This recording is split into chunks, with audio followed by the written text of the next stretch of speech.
Bonjour, je suis Anthony Romano, entrepreneur optimiste. J'ai cofondé Vocad, start-up spécialisée dans l'IA conversationnelle vocale. Et j'ai la joie de vous présenter Décide-moi une IA, le podcast qui vous raconte comment et pourquoi l'intelligence artificielle va nous faire regarder le monde autrement. Mais aussi en quoi l'IA vient soulever controverses et questionnements en créant une bosse dans l'univers. Que ce soit des entrepreneurs, des chercheurs, des artistes ou des décideurs, ils auront tous une opinion, une vision ou des doutes à partager sur cette révolution qu'est l'intelligence artificielle. Nous aborderons avec eux l'IA sous des angles aussi divers que philosophiques, éthiques, technologiques ou pratiques, et l'impact pour notre existence et notre quotidien. Alors, installez-vous confortablement et faisons ensemble ce voyage à la découverte des mondes de l'intelligence artificielle. Allez, c'est parti pour ce nouvel épisode de Décide-moi une IA. Bonjour à tous et à toutes. Bienvenue sur le podcast Décide-moi une IA. Je suis en compagnie d'Olivier Martinez aujourd'hui pour cet épisode. Merci beaucoup Olivier d'être parmi nous. Comment tu vas déjà pour commencer? Bonjour Anthony, ça va très très bien et toi? Moi ça va, toujours la patate. Je te laisse te présenter comme je le fais toujours avec tous mes invités. Bon, écoute, alors qui je suis? Moi je suis à la base, je suis un product manager. J'ai fait du product management pendant les 20 dernières années à peu près. Ça s'appelait pas vraiment comme ça au début, mais voilà, c'est devenu ça. J'ai pratiquement toujours travaillé dans les médias. Et il y a 2 ans et demi, 3 ans, j'ai décidé de partir et de refaire des études. J'allais avoir 50 ans et je me suis dit, bah tiens, Olivier, c'est le bon moment d'aller refaire des études. Hein. Tu vois, c'était juste après la période Covid et tout. Et donc, je me suis retrouvé à Paris, à Sciences Po, et j'ai refait un master du numérique et des médias. Et je me suis posé une question parce que ça me travaillait depuis des années. Hein. Moi, je travaillais sur télécharger.com et 01net. Voilà, des sites de high-tech avec beaucoup de bases de données. Tu vois, comment on fait du contenu autour de ces bases de données. Voilà, c'est une question qui me travaillait.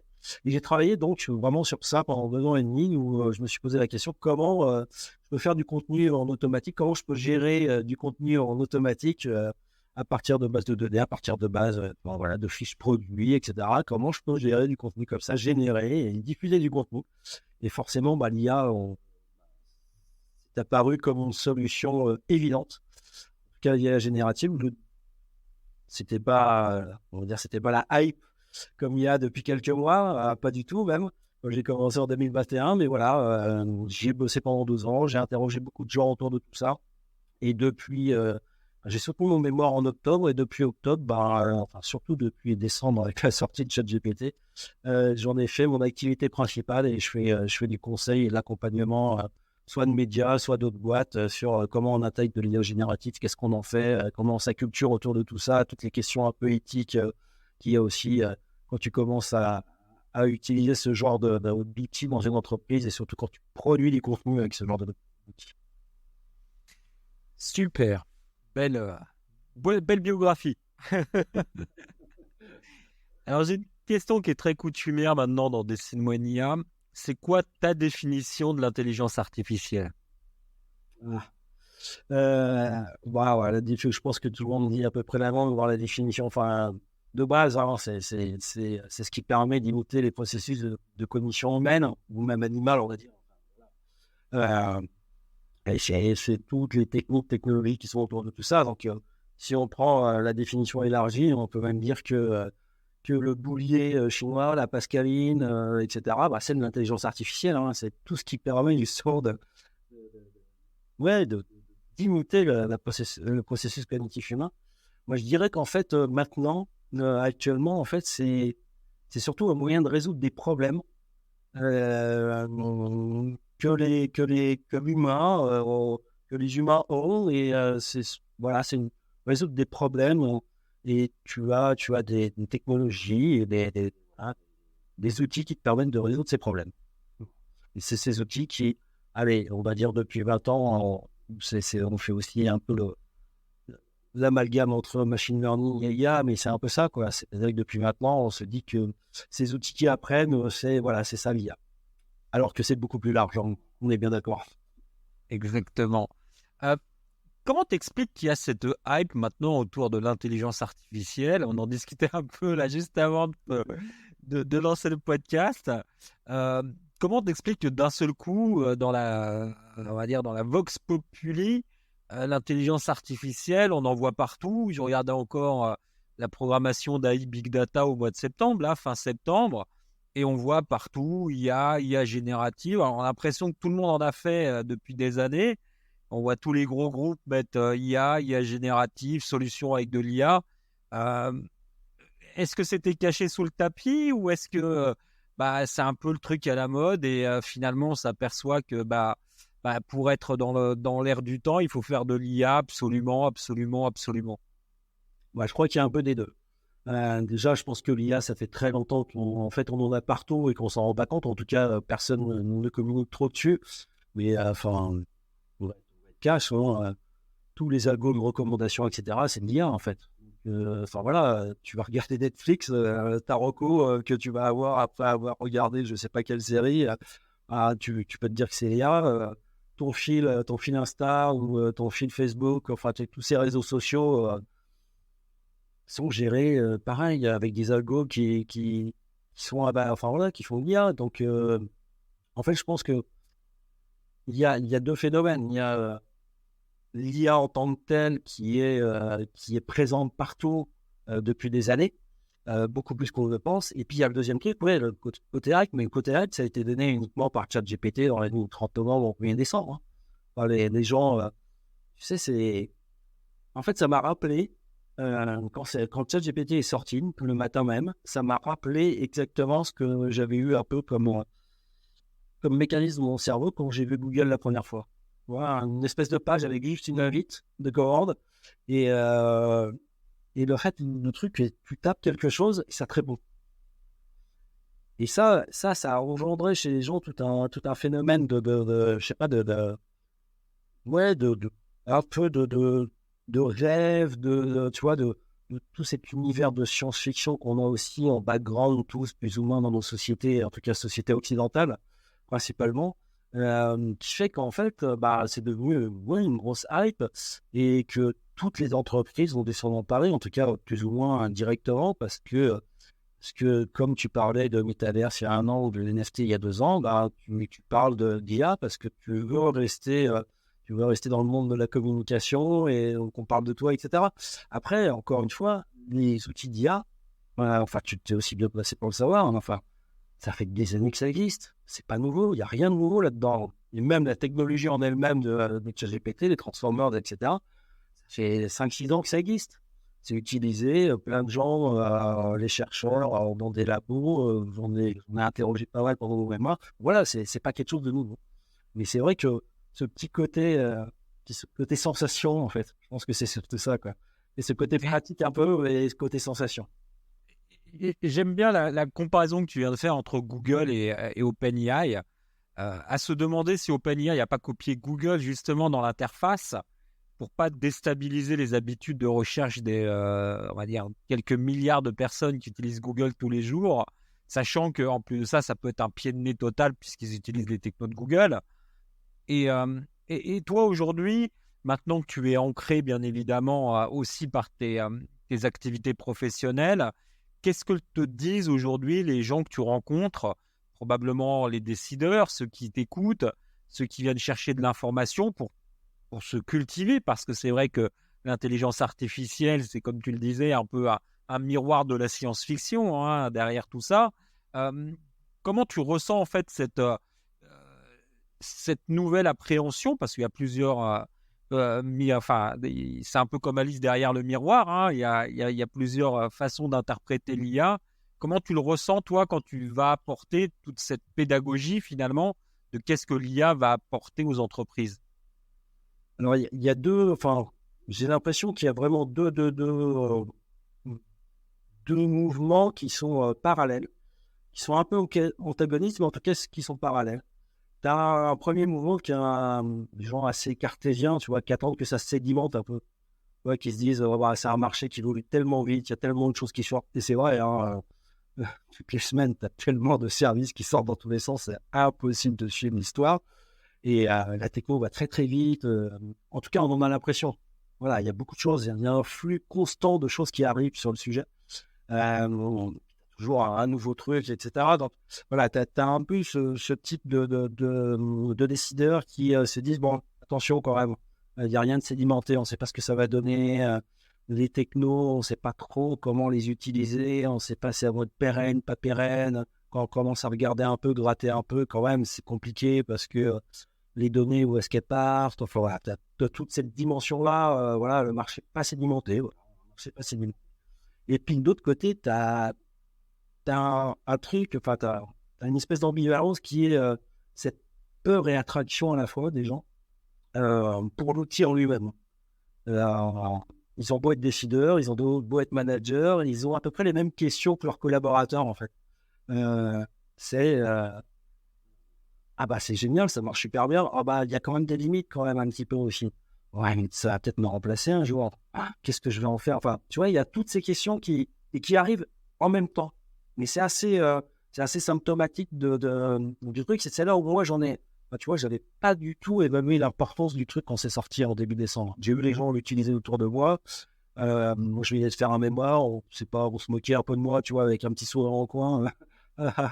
des, des, des outils qui écrivent, etc. Ah, c'est marrant, etc. Tu vois, et j'ai pas du tout senti tout de suite vraiment ce flow qui arrivait et toutes ces questions ambivalentes qui arrivent à la fois.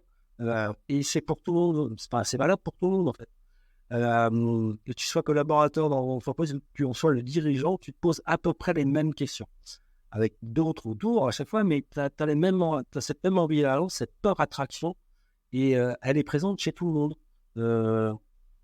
Et tu vois, c'est un truc que moi, en tout cas, je n'avais pas évalué aussi fort avant d'aller en entreprise, avant d'écouter les gens, avant d'écouter leurs questions.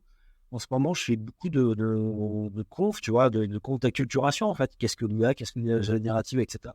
Et ça génère mais, des tonnes de questions qui vont de la question la plus philosophique. Tu vois, tu regardes la machine qui commence à devenir humaine, jusqu'à la question la plus pratique, quoi, terre à terre, comment je fais un prompt pour pas perdre le fil de mon travail, etc., etc. C'est assez immense.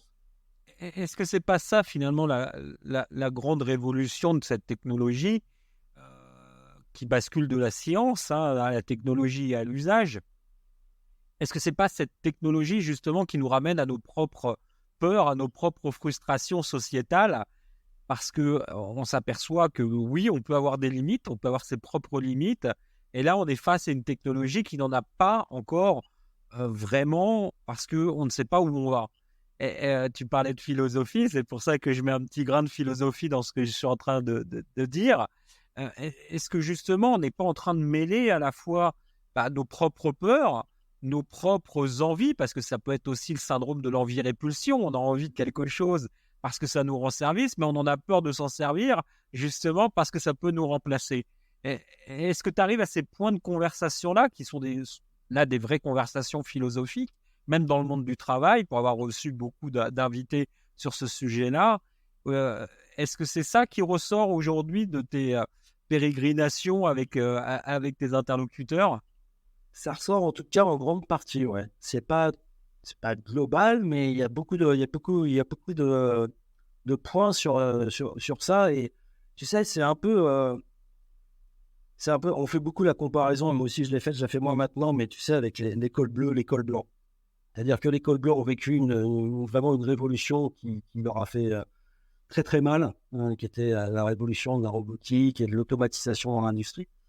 Et l'école blanc, en fait, il y a encore quelques années, se disait, bah, mon jus de cerveau, il n'est pas automatisable. Mon jus de cerveau, il n'y a que moi qui peux le faire et une machine, elle peut m'aider, mais elle ne pourra jamais me remplacer.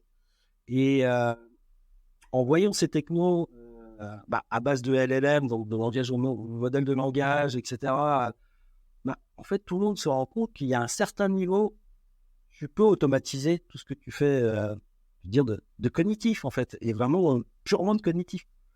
Et ça renvoie tout le monde à sa propre image de qu'est-ce que je suis, comment je me place et qu'est-ce que je fais exactement. Il y avait Alexandre Astier qui a fait une interview il n'y a pas si longtemps que ça, qui disait à un moment donné, si tu es, si t'es scénariste et que ChatGPT arrive à te remplacer, pose-toi la question, quel est ton vrai travail en fait? tu n'es pas vraiment scénariste. En gros, sous-entendu que tu n'es pas vraiment scénariste. Ben, c'est un peu ce que, tu vois, tous, on se pose un peu la même question actuellement. Tous, on est obligé de se poser cette question-là. Si un chat GPT ou équivalent arrive à nous remplacer sur une tâche, en fait, c'est que c'était pas vraiment mon boulot, c'était pas vraiment ça ma valeur ajoutée. Et il faut que j'en trouve une autre. Ou en tout cas, faut que j'essaye de m'éloigner de ça pour justement apporter quelque chose de plus. Et c'est la vraie question qui se pose, oui, à tous les cols blancs, ce qu'on dit les cols blancs, et les- voilà, ces métiers de création, ces métiers dits intellectuels, de réflexion. Tu vois, le métier de conseil, par exemple, il est aussi super touché, quoi. Enfin, faire du conseil, souvent, c'est quoi? Alors, je vais pas résumer à ça, mais tu as toute une phase de curation de données, voilà, de mettre ensemble, de faire de faire une conclusion à partir de toutes ces données-là, etc. Bah, un outil comme ChatGPT ou équivalent est capable de le faire très très rapidement et quasi aussi bien que toi. Et justement, pour faire un parallèle avec ta carrière, toi qui as travaillé aussi dans les médias, d'écriture, un journaliste, est-ce que justement ce métier de journaliste qui était quand même dans les années 50, 60, qui étaient des métiers d'intellectuels, qui étaient des métiers d'écrivains presque, parce que si on se rappelle même un peu plus loin des gens comme Émile Zola qui écrivent, ils écrivent pour donner un peu une photographie de la société. Est-ce que tu ne crois pas justement que ces métiers-là devront se réinventer en étant beaucoup plus proches de l'humain, en allant faire beaucoup plus finalement de reportages sur le terrain, parce que là, l'IA ne pourra pas s'y rendre, elle ne pourra pas aller récolter de l'information du terrain, faire beaucoup plus de sociologie, beaucoup plus de contenu qui se rapprocherait plus de quelque chose d'humain et qu'on laisserait finalement à la machine d'écrire des articles de tout venant, parce que quand on regarde la durée de vie d'un article aujourd'hui dans un journal, elle est très, très, très faible. Est-ce que c'est pas là justement où il faut essayer de compenser ce qu'une IA est capable de faire en très peu de temps de ce qu'un humain est capable de faire, parce que lui, derrière, il va avoir cette sensibilité, cette conscience, cette interprétation de l'autre humain, et que finalement, un peu comme le photographe qui est un photographe touriste qui prend une photo de plage, et le photographe de guerre qui, lui, est sur le terrain avec le même appareil, mais qui ne fait pas avec la même technologie la même chose. Ouais, bah, c'est directement ça. Alors ça, le coup du photographe, enfin, l'exemple du photographe, je le prends aussi souvent pour moi, parce que moi, je suis bon en photo, j'aurais voulu toujours faire de la photo. Et, euh, et j'ai beau avoir un appareil, tu vois, dernier cri. Son Leica, très beau Leica. Tu vois, j'ai beau avoir un super matos et je suis toujours nul en photo. Donc, ça change pas. Mais c'est la passion après derrière. Ouais. Et puis, tu as un regard, etc. Et effectivement, dans le journaliste, tu as la même chose. C'est-à-dire qu'à un moment donné, on sait que toutes ces IA, en tout cas les IA actuelles, n'ont aucune prise sur le présent, sur le réel. Le vrai, le faux, ça n'existe pas. Elles n'ont aucune intentionnalité. Tout ça, ça n'existe pas dans leur monde. En fait, dans leur monde d'IA, un modèle de langage, il n'a pas tout ça. Il est capable de faire illusion, d'écrire des mots les uns après les autres qui donnent vraiment l'illusion du sens. Mais lui, le sens, je ne suis pas certain qu'il en ait un. Mais effectivement, tu vois, quand tu fais un boulot de journaliste et que si c'est pour faire du bâtonnage de dépêche, qu'on appelle le bâtonnage de dépêche, remplir le web, tu es quasiment interchangeable d'un journaliste ou d'un autre, donc tu es interchangeable par une IA, en fait. Voilà, si tu n'as pas de valeur ajoutée, en fait, c'est que ton process cognitif qui te fait travailler là-dessus, en fait, est automatisable d'une manière ou d'une autre. En revanche, les journalistes, aller sur le terrain, faire de la vérification, une interview, je sais pas, de faire du porte-à-porte pour recueillir des témoignages, aller vivre les événements pour les faire ressentir de l'intérieur, bah ça, je suis pas sûr qu'un jour on sera capable de le faire. Voilà, je veux pas mettre ma main au feu et puis le monde, l'avenir, je sais pas Nostradamus, mais je pense que ça sera très très difficile. C'est-à-dire que d'automatiser ça, de faire en sorte qu'il y ait une machine qui soit assez puissante, assez forte, assez ouverte pour remplacer totalement un humain. Le jour de l'IA forte, elle n'est pas là. Enfin, tu vois, on n'y est pas. Et actuellement, tous les outils qu'il y a autour, justement, bon, qui peuvent entre guillemets, concurrencer le journalisme, ne le concurrence que sur des choses très, très, très, très précises. Encore une fois, faire du bâtonnage de dépêche, en plus, moi, j'ai vu plein de gens en faire, c'est aliénant. Moi, j'ai fait travailler... Ma réflexion, elle est partie, tu sais, moi, j'avais des rédacteurs qui bossaient avec moi, journalistes ou non, j'ai tout essayé. Journalistes, non-journalistes, à l'étranger, prêt, voilà, etc. Où je leur faisais faire du contenu sur des logiciels ou sur du matos, etc. En fait, c'est aliénant. C'est-à-dire qu'au début, tu es très content d'en faire, tu vois, les gens sont très contents. Puis très vite, ce genre de contenu, en fait, t'apporte rien intellectuellement. Donc tu peux, alors, on avait déjà essayé, nous, on avait réussi à en automatiser une partie. Par exemple, quand tu parles d'un logiciel, une application, tu as toute une partie technique dans une base de données normée que tu peux automatiser. Ben voilà, c'est une application qui fait tant de mégas, voilà, elle est faite pour faire des photos, machin, etc. Et puis tu as tout un côté user, voilà, comment l'interface, etc. Ça, tu peux pas l'automatiser comme ça. Tu peux pas, tu vois, de prime abord, tu peux pas faire constant spinning là-dessus. Il faut vraiment se donner au moins l'illusion que tu as un discours derrière. Et ça, ce genre de technologie-là, bah, ça peut aider.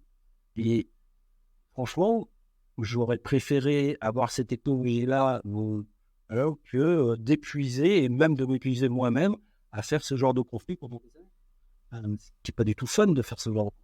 Surtout quand on se rappelle que c'était la course dans les années 2013-2014 à Google News, où il fallait absolument être dans les 3 premiers à sortir la dépêche. Donc on faisait écrire à des jeunes pigistes souvent des bardas de contenu qui étaient très très peu qualitatifs, mais il fallait être référencé par Google en ayant effectivement négocié en amont que les algos de Google viennent choper les mots-clés de l'époque. Donc voilà, c'est une évidence que ça, aujourd'hui, fait par une IA, ça peut être totalement intéressant. Et j'imagine quand on sort de l'école de journalisme, on ne veut pas forcément faire ça, on veut être vraiment qualitatif. Mais toi, comment tu t'as perçu pour la première fois, quand tu as utilisé ChatGPT, ce que ça allait devenir? Parce que j'aime bien poser cette question-là. Parce que tout le monde a pratiquement un avis sur tout, mais voilà, il y a un truc qui se recroise, à part pour quelques-uns, c'est que il y a un effet waouh quand même derrière ça.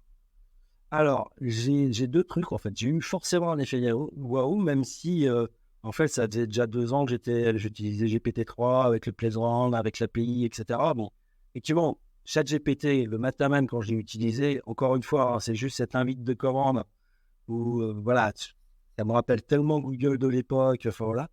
Et donc j'ai eu cet effet waouh. Je ne l'ai pas utilisé comme un moteur de recherche. Et en fait, j'ai eu l'idée de l'utiliser comme un moteur de recherche que quand j'ai vu les gens autour de moi l'utiliser comme un moteur de recherche. Moi, pour moi, ce genre d'outil, encore une fois, ça faisait 2 ans et demi que j'utilisais ce genre d'outils. Je les utilisais pour travailler sur le contenu, travailler sur le texte, pour me reformuler des textes, pour m'allonger des phrases, pour les raccourcir, tu vois, enfin, tout ce que tu peux faire autour d'un texte, en fait. Je lui donnais des données très structurées et puis je lui m'en faisais un texte. Voilà. Mais j'ai rarement tapé genre dans le playground de GPT, c'est quoi ça? Voilà, décris-moi la vie de François Ier, par exemple, ça j'ai jamais fait. Et j'ai vu les gens s'en emparer comme ça autour de moi, donc directement tout de suite. Parce que justement, c'était ce référent à Google, en fait, ce référent au search. Et alors là, ça a été mon deuxième effet wow. C'est-à-dire que non seulement le premier effet était un peu diminué parce que je connaissais un peu le truc, mais vraiment c'était fluide, c'était bien, etc. C'était bien fait, ce système de conversationnel, etc. C'était vraiment bien. Mais vraiment, alors, quand j'ai vu les gens autour de moi et que je me suis dit, bon, en fait, c'est comme ça qu'ils utilisent. Et donc, ça va être son utilité à cet outil. Ça va pas être Olivier, ça va pas être pour faire tes résumés, en fait. Cet outil, ça va avoir une dimension search que tu n'avais pas vu, que je n'avais pas vu sur le moment. Et alors là, ça m'a encore plus frappé, quoi. J'ai vraiment pris le truc en pleine tête en me disant, c'est en train de changer la manière dont on va chercher l'info, dont on va, tu vois, dont n'importe qui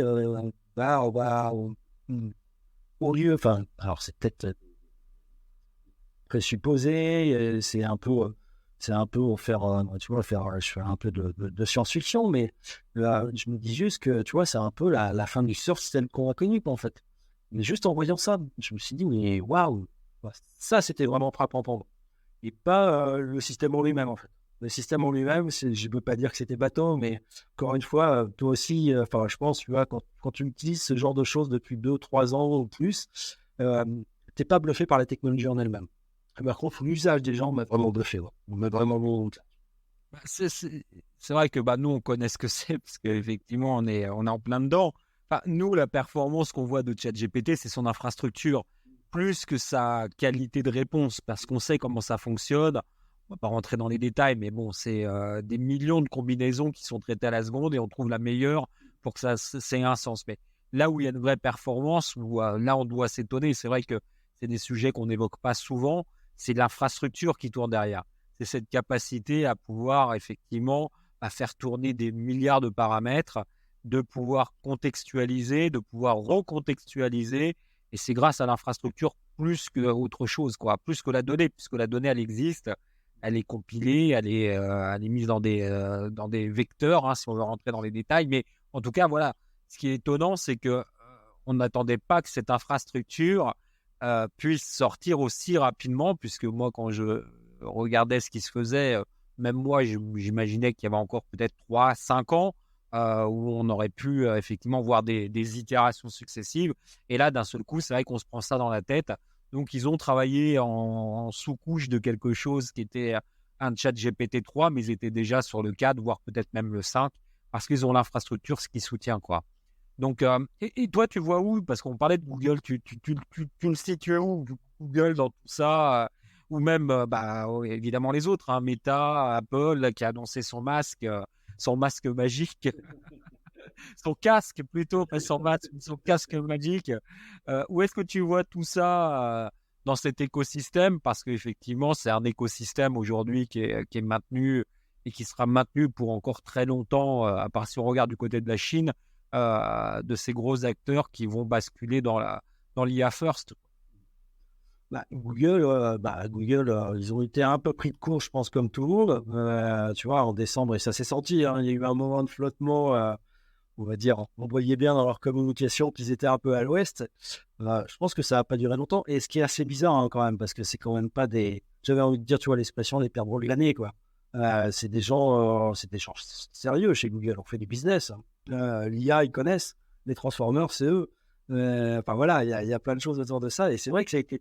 Ce qui m'a marqué avec Google, c'est vraiment c'est cette prise de cours qu'on a ressentie. Alors peut-être qu'elle est un peu aussi sublimée par les médias et la façon dont on le voit, tu vois, peut-être que c'est surjoué à un moment donné, mais ça a été très très frappant. Et du coup, quand tu regardes Bard, alors je ne sais pas si tu as testé Bard ou si tu as testé voilà, le GSE, hein, la Generative Search Experience. Alors voilà, quand tu vois GSE, tu te dis, mais le monde du search est en train de changer, enfin c'est radical. Le search basé sur le clic, et donc le modèle de Google depuis 20 ans de revenus basés sur le clic n'existe plus.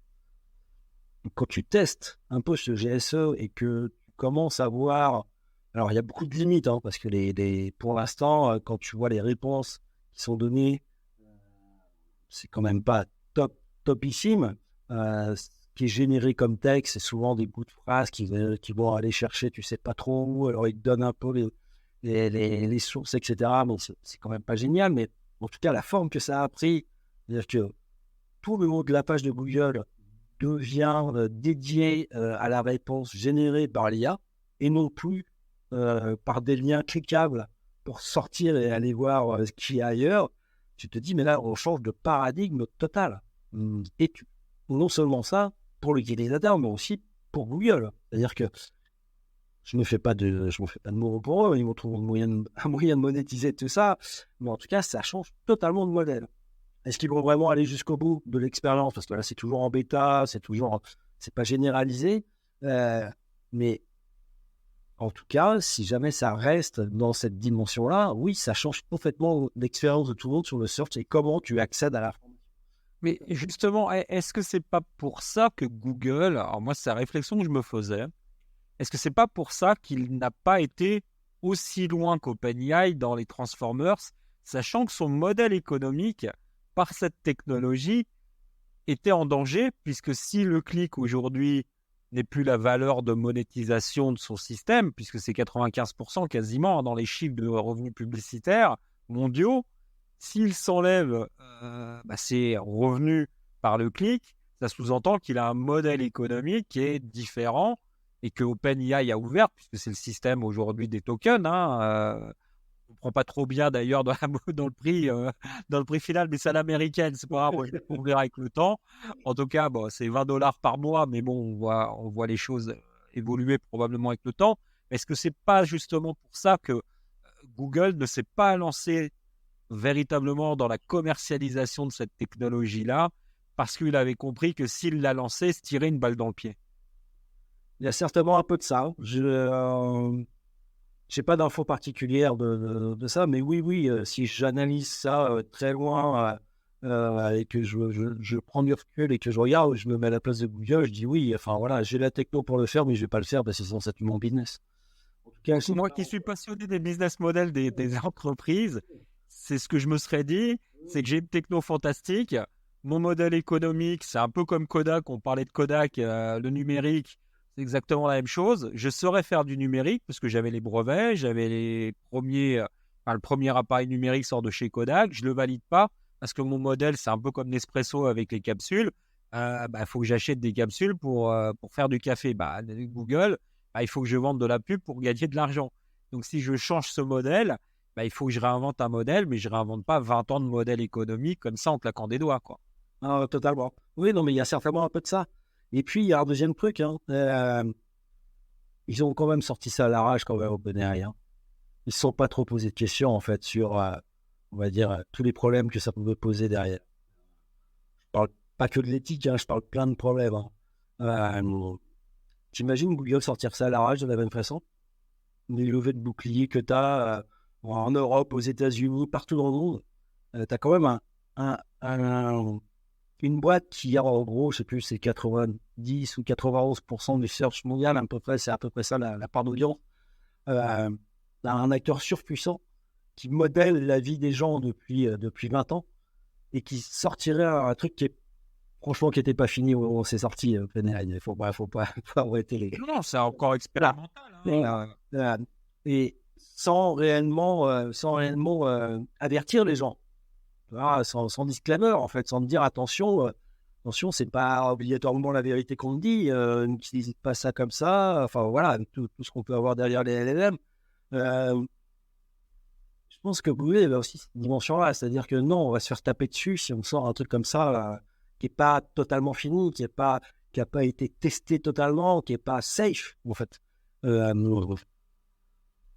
Et je pense que ça a pris aussi, c'est un truc qu'ils ont dû, et ça fait des années qu'ils se prennent quand même sur la tête, et à juste titre, parce qu'ils sont en position dominante, etc., ils sont tapés dessus. Ça aurait été peut-être la goutte d'eau, tu vois, dans leur esprit, en disant, si on sort un truc comme ça, peut-être que ça va être la goutte d'eau, on va se faire trop taper dessus, etc., on va trop loin. Je pense qu'il y a ces deux dimensions, en fait, dans le fait qu'ils n'ont pas continué, qu'ils ne sont pas lancés un corps perdu là-dedans. Est-ce que justement, on n'est pas dans un problème de communication à l'échelle mondiale, parce que Google aussi a des casseroles derrière lui, on peut penser aux lunettes, encore une fois, on peut parler d'Apple. Est-ce que justement, il était dans cette dynamique, si on rejoint ce que tu dis, de ne pas aller sur cette communication, de se justifier de comment ça marche? OpenAI, c'est une société qui n'est pas connue du grand public, même si c'est Microsoft qui est actionnaire maintenant à 49%, avec derrière des fonds illimités pour arriver à leur objectif. OpenAI, personne ne connaissait. ChatGPT, personne ne connaissait. Donc, ils avaient cette capacité de pouvoir arriver un peu à la mode start-up à l'américaine.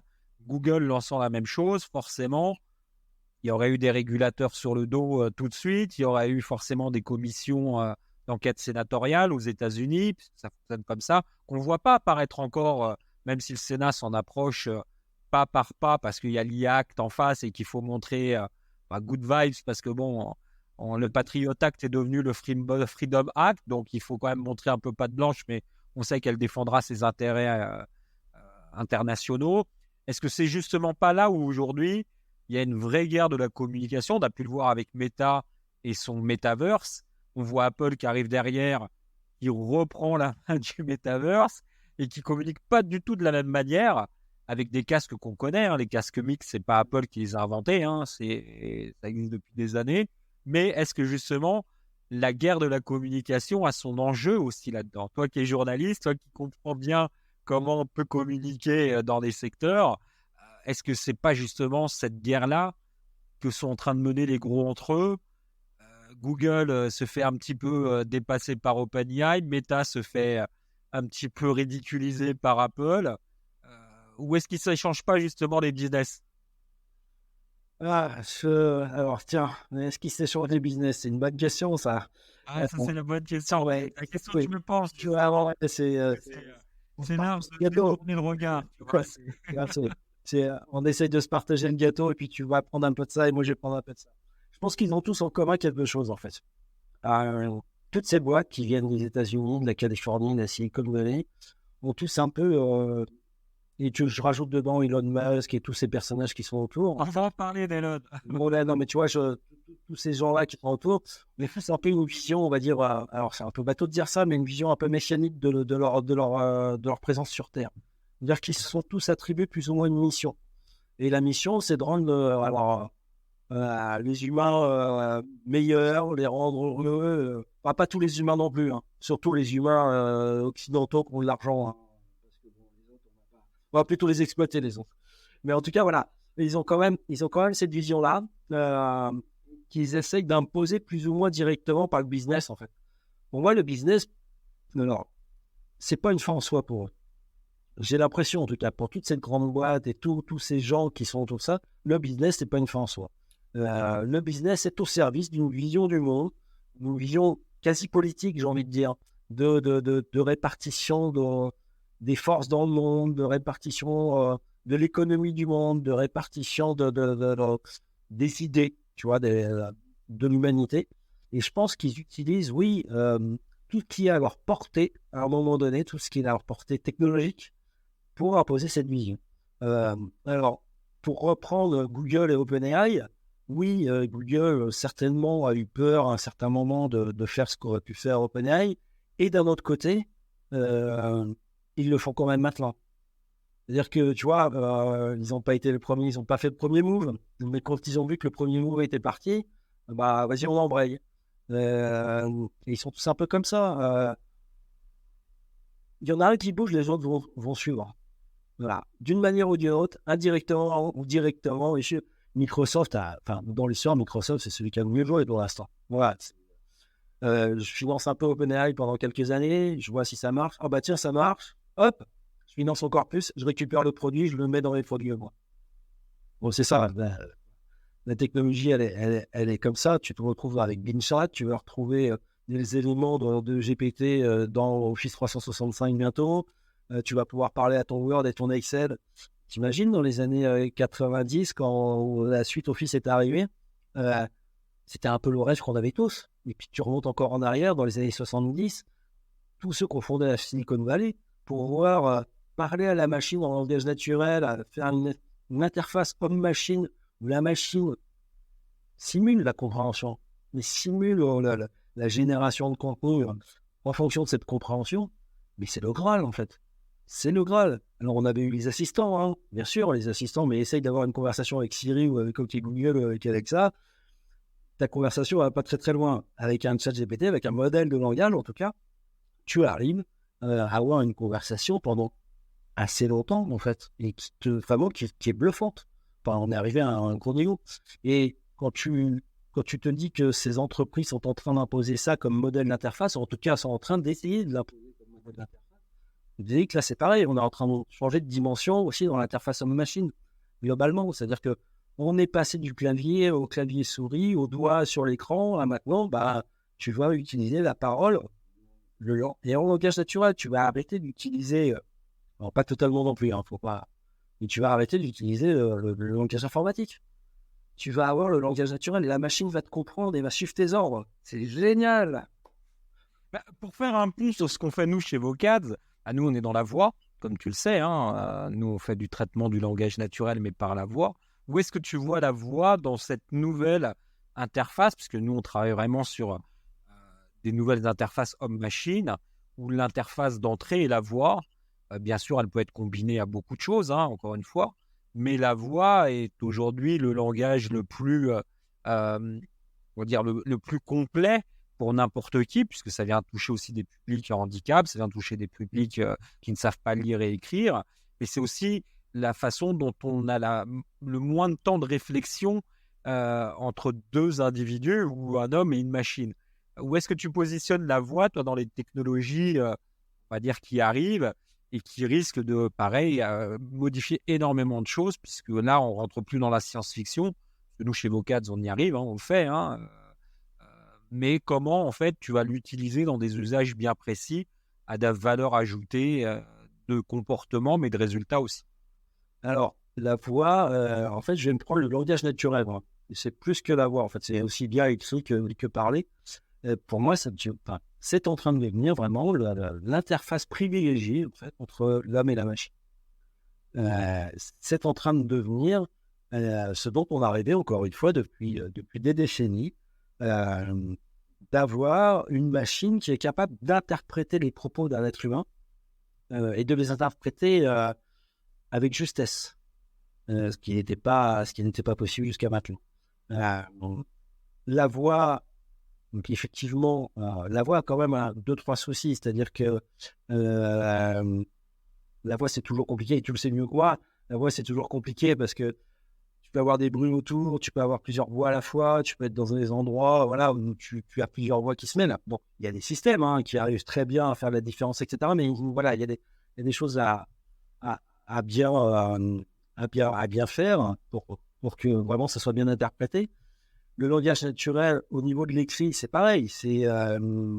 Alors, il y a une simplification, c'est-à-dire que quand tu tapes sur ton clavier, peu importe le système d'ailleurs, ton langage naturel, tu n'as pas ce problème de plusieurs interlocuteurs à la fois. Tu élimines ce genre de choses.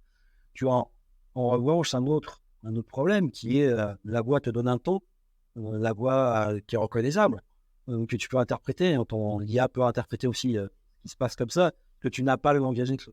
Donc je pense qu'il y a plusieurs niveaux. Mais en tout cas, moi, globalement, ce que je vois vraiment, ce que je sens, ce que je vois, c'est que le langage naturel devient l'interface entre l'homme et la machine. Et terminer d'écrire des lignes de code pas possibles pour écrire, tu vois, pour faire un petit truc. Non, tu vas te donner ton ordre à la machine en langage naturel. Elle pourra le traduire ou pas après en code informatique. Je sais, tu vois, il y a plein de systèmes qui sont derrière. Mais en tout cas, le premier rideau, la première interface, ça sera le langage naturel. Et pour faire une petite digression, bien évidemment, sur ce qu'on disait juste avant, Meta, tu le situes où dans tout cet écosystème? Parce qu'on voit que maintenant, tout le monde a les yeux rivés sur Apple, sur son casque. Les annonces ont été faites, ils n'abandonnent pas le métaverse, mais c'est pas ce qu'ils vendent. Est-ce qu'ils sont en train de pousser un petit peu et ils se réinventent alors qu'ils ont Yann Lequin qui n'est pas des moindres et ils n'arrivent pas pour l'instant à se redimensionner par rapport à la concurrence et restent un peu figés avec WhatsApp, Instagram, sachant qu'Instagram est lui-même bousculé par TikTok et Facebook, c'est un peu pour les vieux, quoi.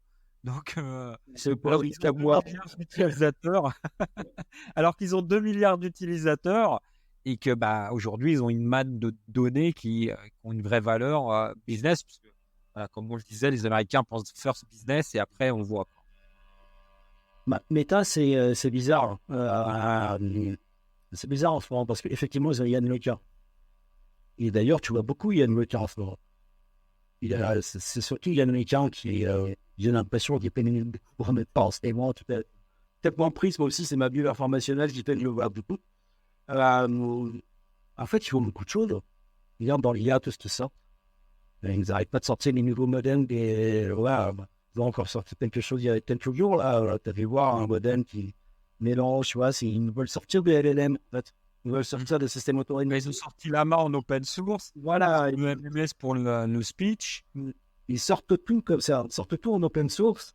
Alors, soit ils sont devenus des gens qui veulent réellement faire avancer le monde euh, faire en sorte que l'humanité aille mieux, ou soit ils essayent justement, c'est un peu à ma part en fait. Bon, je te donne ça pour pouvoir t'attaquer, un peu comme moi je fais au PNI, un GPT-3, la startup, il a fait tout fermer, là, ce GPT-2 et ce GPT-4. Je sais pas, je trouve que, enfin, si j'avais à analyser la façon, la stratégie qu'ils ont actuellement, je dirais qu'en fait, ils sont des gens qui viennent de changer de cap, en fait. Donc, ça plus très bien lié. L'année dernière, Metaverse, voilà, on va gagner beaucoup d'argent là-dessus. On fait, le petit personnage de Mark Zuckerberg qui était l'utilisation du personnage, petit corps en 3D comme ça, un petit joli, etc., un petit mode, un petit mignon, le truc. Et puis d'un seul coup, ça marche pas, faut qu'on fasse autre chose. Qu'est-ce qu'on a de tout? Tiens, on a Yann Lepin là, qui fait l'IA, qui est un super chercheur, qui a ramené tous les techniciens de France et de Navarre, des petits 15 ans, et ils font du super boulot. En plus, ils font du super boulot. Alors, voilà, c'est des gens qui bossent vraiment bien, bien. Il faut besoin de chez. Tiens, on va les mettre en avant, et puis on va tout ce qu'il faut, on va le sortir. On va le sortir, on va le sortir, on va le sortir. Et puis on va l'aider à la communauté. On va faire comme a fait Google avec les Transformers. On va créer les Transformers, les nouveaux Transformers, c'est nous. Moi, j'ai un peu l'impression que c'est ça dans la tête, tu vois. On est en train de sortir des modèles, ça sera peut-être le Transformer du futur. Donc voilà, on va le donner. Mais ce qui est étonnant, c'est que dans la philosophie de ces entreprises, à part un peu Google, malgré tout, l'open source, c'était pas du tout leur dada. Au contraire, c'était on enferme tout, on met ça en black box, on n'explique rien et on donne gratuitement un service et on n'explique rien d'autre. Et de toute façon, on fera de l'argent parce qu'on y mettra de la publicité. Là, on a cette mentalité aussi qui change parce qu'on s'aperçoit que des années de technologie sont mises à distribution gratuite aujourd'hui. À part OpenAI qu'il faut payer, mais on ne sait pas comment le modèle va évoluer, puisque moi, je pense qu'ils évolueront aussi avec la concurrence et que le coût de l'infrastructure fera qu'on paiera de l'infrastructure du ping plutôt que la techno en elle-même. Et ils ont tout intérêt à lancer aussi en open source pour que des startups puissent s'en emparer. Et je fais un pont avec la suite, l'IACT, parce que tout ça est bien joli, mais effectivement, faut pas oublier les lois extraterritoriales américaines. Tout ce qui est utilisé d'une technologie américaine peut être justifié de n'importe quel procès fédéral et de grosses amendes et de récupération, bien évidemment. On a pu le voir avec d'autres affaires comme Alstom, Technip, un peu Airbus, mais ils s'en sont pas trop mal sortis. Est-ce que justement, il y a ça aussi, parce que comme tu disais, c'est un peu consanguin, toutes ces entreprises-là de la Silicon Valley. Est-ce qu'on est en train encore de se faire avoir en France, en Europe? On a su un peu apprendre de nos erreurs avec la loi Sapin 2 et on s'est dit on va faire l'IACT parce qu'on va essayer de défendre nos intérêts, mais c'est plus comme un pattern défensif. On défend ce qu'on peut défendre et advienne qui pourra, mais par contre, on va essayer de garder le plus possible nos plus belles entreprises, nos plus beaux fleurons start-up French Tech, le plus longtemps possible, mais ça va être un peu compliqué, quoi. Ouais, c'est un peu ça. Et puis, ce qui est un peu désespérant, enfin un peu désespérant. Non, c'est pas désespérant, c'est un mauvais mot. Mais c'est un peu bizarre quand même que la plupart de nos chercheurs, de techniciens et tu vois, de gros centraliens partout aux États-Unis, je suis allé là, en train de pas Québec. Quand tu vois le nombre de Français qui sont dans ce milieu-là, je te dis, mais on a même un vivier en fait chez nous. Quand tu vois les gens de GameFest, génial le GameFest. Pourquoi ils sont là? Pourquoi on les a pas gardés? Alors, actuellement, il y a Mistral qui revient fort là. Il y a le truc qui se prépare, enfin, qui est en train d'être fait, etc. Et c'est génial. Hein. Attention, il y a un fonds américain derrière Mistral. Oui, c'est quand même en France, voilà, voilà. Ils sont quand même revenus, tu vois. Ils sont quand même revenus, c'est-à-dire que voilà. Fallait qu'ils renouvellent leur passeport. Voilà, non mais tu vois ce que je veux dire? C'est-à-dire qu'on a quand même beaucoup de gens qui sont, on a beaucoup de gens, beaucoup de talents, comme on dit maintenant, comme ça qu'on dit, qui sont bons là-dedans. On est quand même, les Français, les chercheurs français, les scientifiques français sont un des premiers viviers dans ce domaine-là. Et c'est un truc qui est assez sidérant, c'est de voir qu'en fait, on n'a pas j'ai envie de dire, on investit ou on n'a pas le retour sur investissement. On investit dans l'éducation, dans le fait de former des gens, des scientifiques, des mathématiciens, des gens en informatique, enfin voilà. Et au final, tu en as toute une partie qui sont utilisés, qui sont utilisés par ces grands groupes, ou d'autres, d'ailleurs pas obligatoirement des grands groupes. Et c'est dommage parce que au final, il est aussi capable que les autres. Bah, tu vois, on a un pays qui est capable, tu le sais, tu as une entreprise en France, voilà, on est capable de faire des choses en France. C'est pas intéressant. Alors, pour ce qui est des lois et des règlements, et donc ce fameux règlement européen, avec plein de choses à l'intérieur, je pense qu'encore une fois, il y a trop de choses. Alors, ils ont voulu pourtant faire court, ce coup-ci. Quand tu lis le truc, ils sont quand même améliorés par rapport à ce qu'ils faisaient avant. Non, oui, c'est vrai, tu vois, on rigole, mais quand tu reprends tous les règlements qu'ils ont fait, enfin, ouais, quand tu regardais en fin des années 90 avec l'arrivée d'Internet au début des années 2000, c'est fois que vous prenez un truc sur Internet qui venait de la Commission européenne ou du Parlement européen, c'est pas énorme, des trucs dans tous les sens, vous comprenez rien. Mais ils ont fait quand même, voilà, ils ont essayé d'organiser les choses. Le truc que je trouve bien, en tout cas dans ce qu'ils proposent, c'est de mettre des niveaux, en fait, d'interdits, en fait. Voilà, de dire, t'as de l'IA, t'as certaines applications d'usage d'IA qui vont être interdites, par défaut, par principe. Et puis, tu en as d'autres qui vont être considérés un peu dangereux. Ils ne vont pas être interdits, mais qui vont être un peu dangereux. Donc, il va falloir les encadrer beaucoup plus. Il va falloir les tester. Il va falloir avoir des gens un peu extérieurs qui les testent, etc. Quand ça ne vous pas plaît, ils vont avoir que vous sorte. Et puis après, tu as des trucs qui sont moins risqués, mais qui sont quand même un petit peu risqués. Donc, il faudra quand même un encadrement, mais qui sera beaucoup moins. Ça change aussi. C'est-à-dire que pendant un moment aussi, toutes nos lois autour d'Internet, etc., il y avait qu'un seul truc, c'était répressif ou pas. Oui, bon, c'était on-off, c'était binaire. Là, tu vois, tu as quand même une radiation, tu as une réflexion, en fait. Et le truc qui est quand même compliqué, c'est que en face, en fait, tu n'as pas de loi. Si tu regardes bien, très peu de mots qui vont encadrer ça. En tout cas, pour l'instant, il va peut-être y en avoir. Ils vont répondre. Effectivement, les sénateurs américains vont à un moment dire oh voilà, il faut qu'on fasse une loi nous aussi.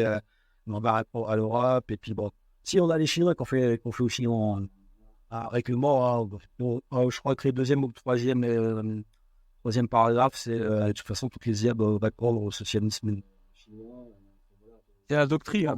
Voilà, c'est la doctrine. Donc, en gros, tu sais que de toute façon, ça sera comme ça.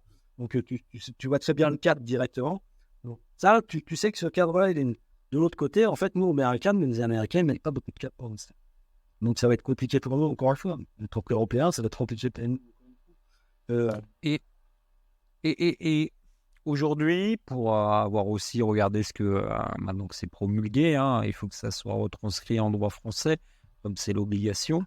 Est-ce que tu vois un avantage ou des avantages à avoir l'IA pour des entreprises? Et quand je mets des entreprises, c'est petites et grandes, sachant que, encore une fois, derrière, il y a un mécanisme qui est en train de se mettre en place, qui vont être les certifications, les ISO, tu connais, ça coûte très cher. Ça va demander effectivement d'avoir un accompagnement, surtout pour les petites boîtes. Et ça risque fortement de réduire le champ des possibles de l'innovation, puisque si on veut travailler avec des gros groupes, il va falloir être ISO je ne sais pas quoi, avec des certifications pour pouvoir rentrer dans les marchés, voire les marchés publics quand ils s'ouvriront autour de ces sujets-là. Et ça ne laisse pas justement la même équité, puisque, encore une fois, si on met ChatGPT dans les mains d'une entreprise aujourd'hui, ces données par définition, rentrent dans le cadre du Freedom Act.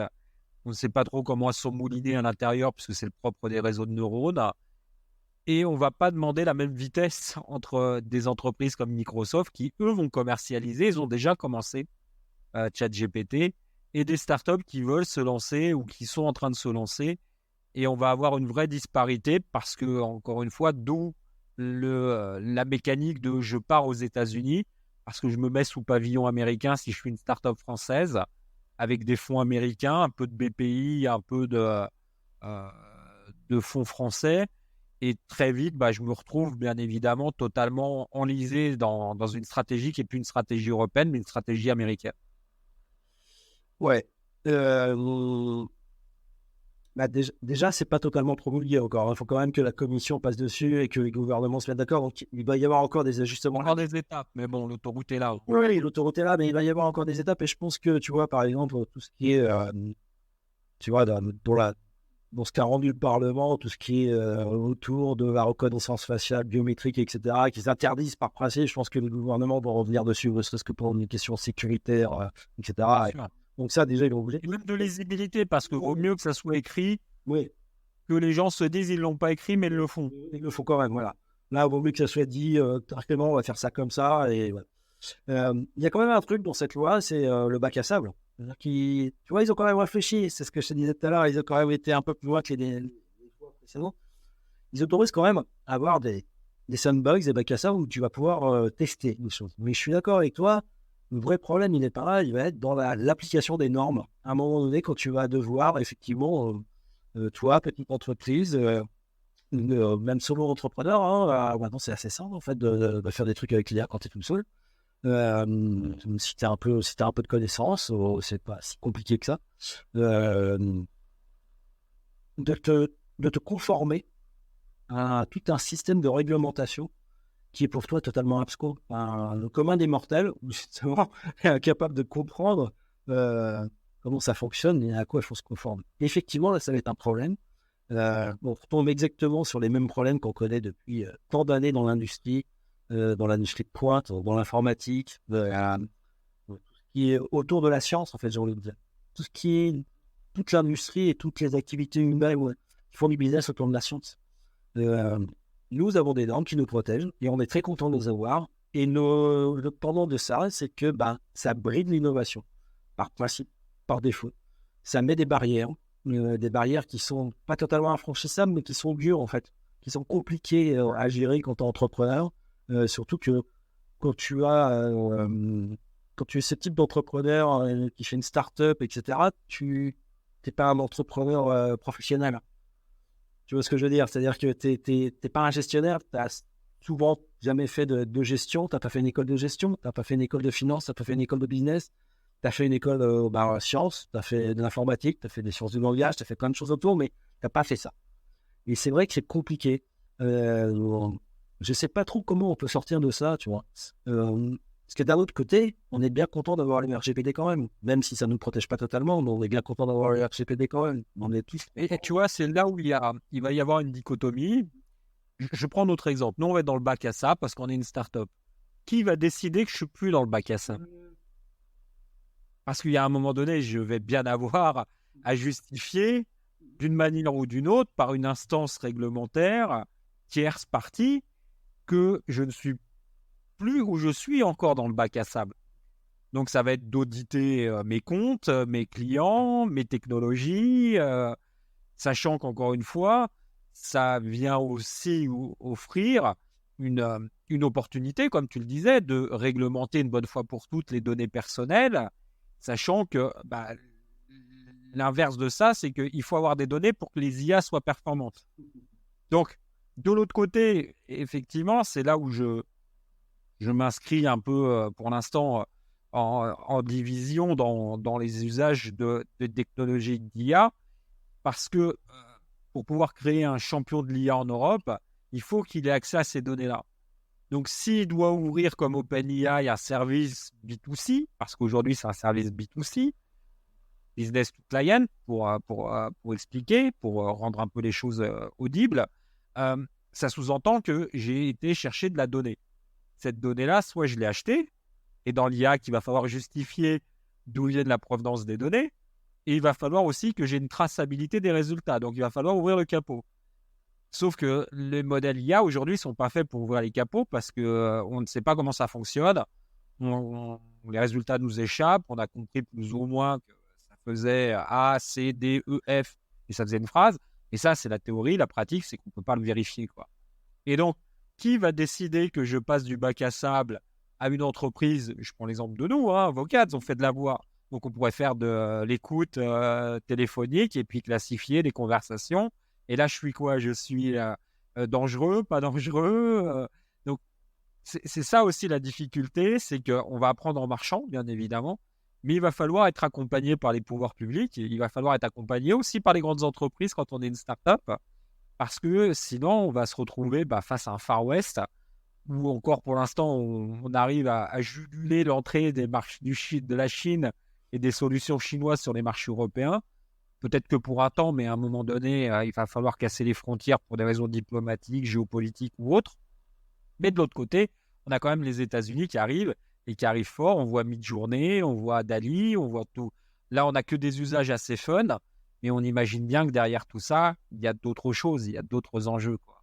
Donc, comment toi, si tu devais monter une start-up aujourd'hui dans l'IA, parce que tu t'y intéresses, peut-être que tu l'as en tête, ou tu as, comme tu le disais, un usage en indépendant de quelque chose que tu vas utiliser, comment tu construirais, toi, pour ne pas te laisser dépasser et perdre de vue ton business au profit de je dois toujours être carré sur l'administratif de ma société parce que sinon je risque des pénalités, des amendes, me retrouver dans les tribunaux et autant dire que c'est le tribunal de commerce direct.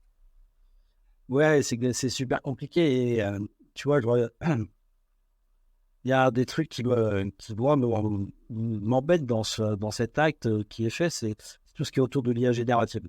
Moi, c'est vraiment, tu vois, c'est dont je parle actuellement, tu vois.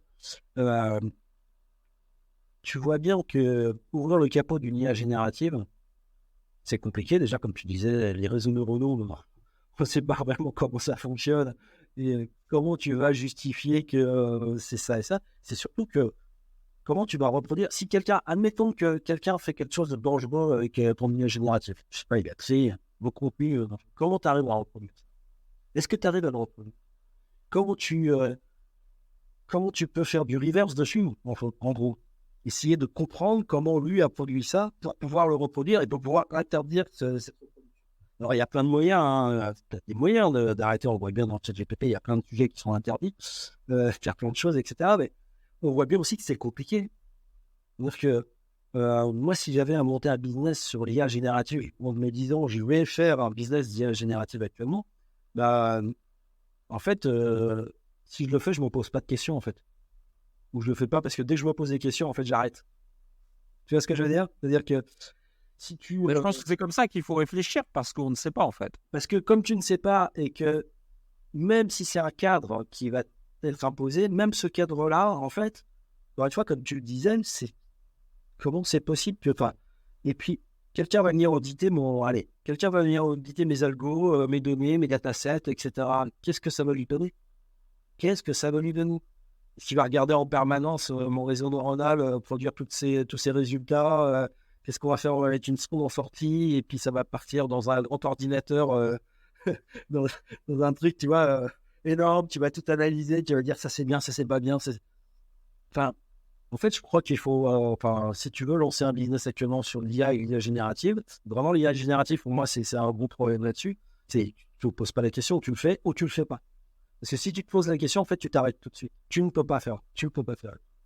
Quand je vois qu'il faut les tester pour atténuer les risques imprévisibles.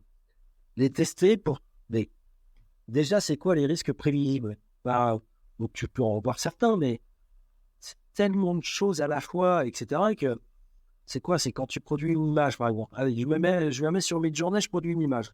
Je produis une image de quelqu'un qui va fumer de la drogue, par exemple. Est-ce que je peux l'empêcher, ça, d'une manière ou d'une autre? Est-ce que je suis responsable de que mon réseau neuronal interprète telle ou telle façon? Ouais. Tellement de questions autour de tout ça que la mise en pratique, pour moi, est quasi impossible.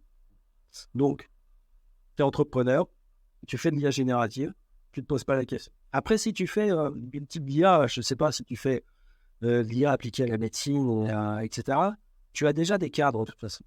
Tu as déjà des choses, ne serait-ce que parce que t'as des composantes métiers que tu dois adresser.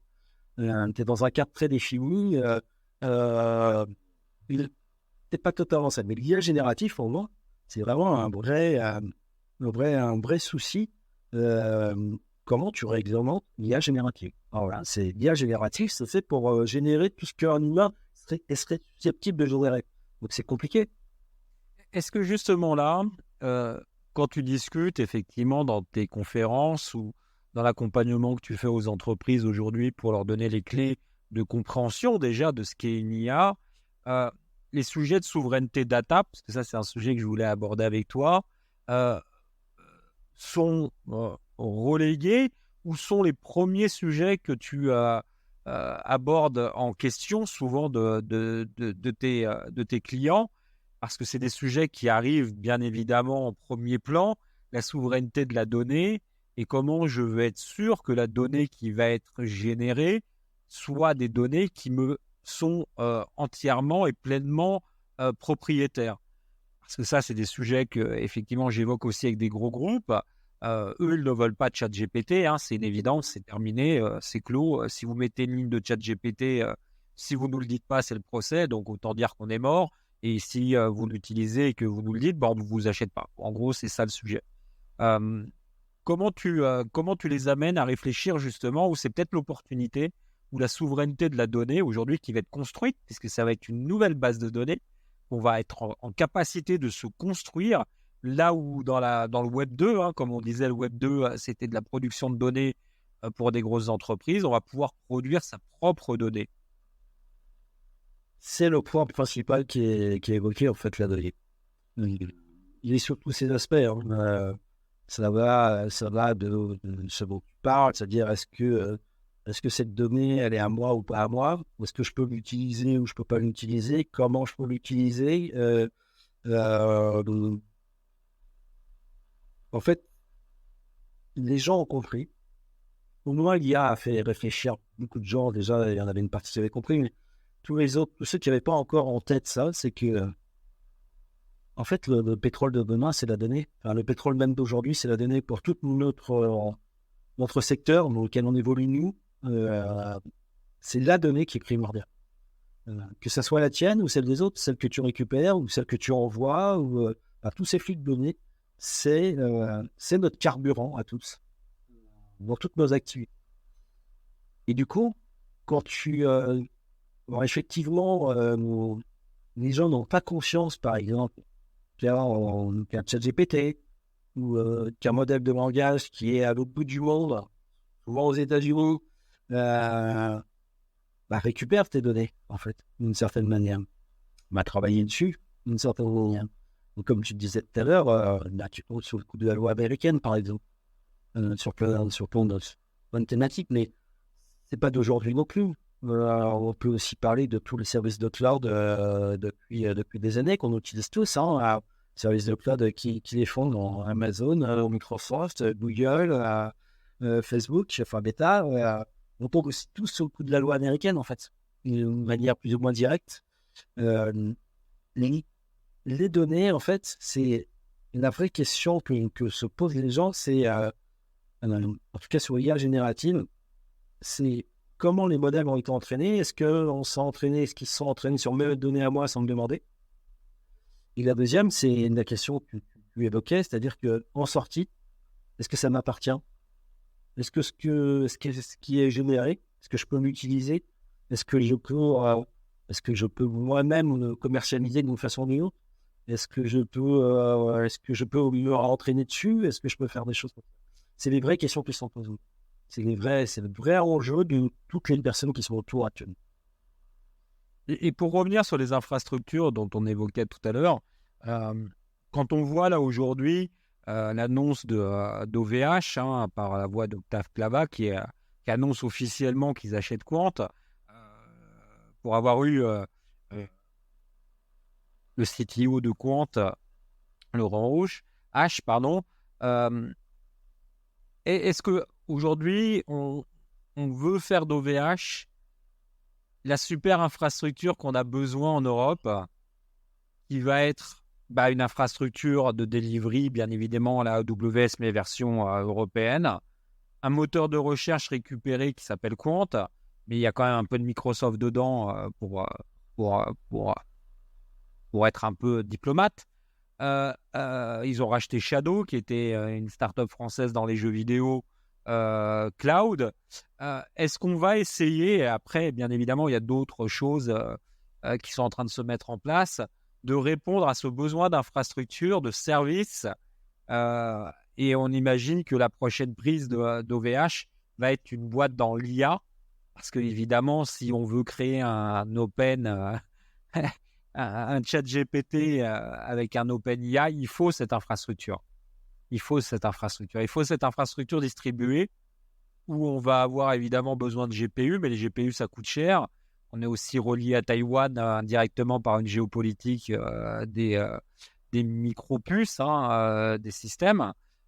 Mais est-ce que c'est ça, finalement, une volonté peut-être européenne, couverte de l'IA Act, d'avoir une infrastructure européenne via OVH, apportant des solutions de services par-dessus?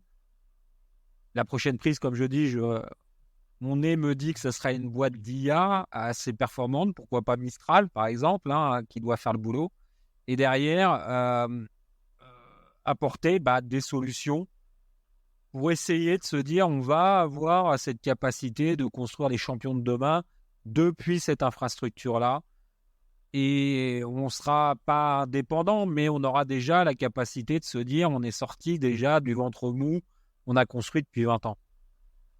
Alors, je ne sais pas si c'est vraiment formulé comme ça dans l'esprit de certains, mais en tout cas, oui, non, mais Ça, c'est mon interprétation personnelle, ça n'engage que moi, mais quand même, je vois des choses se dessiner dans ce sens-là.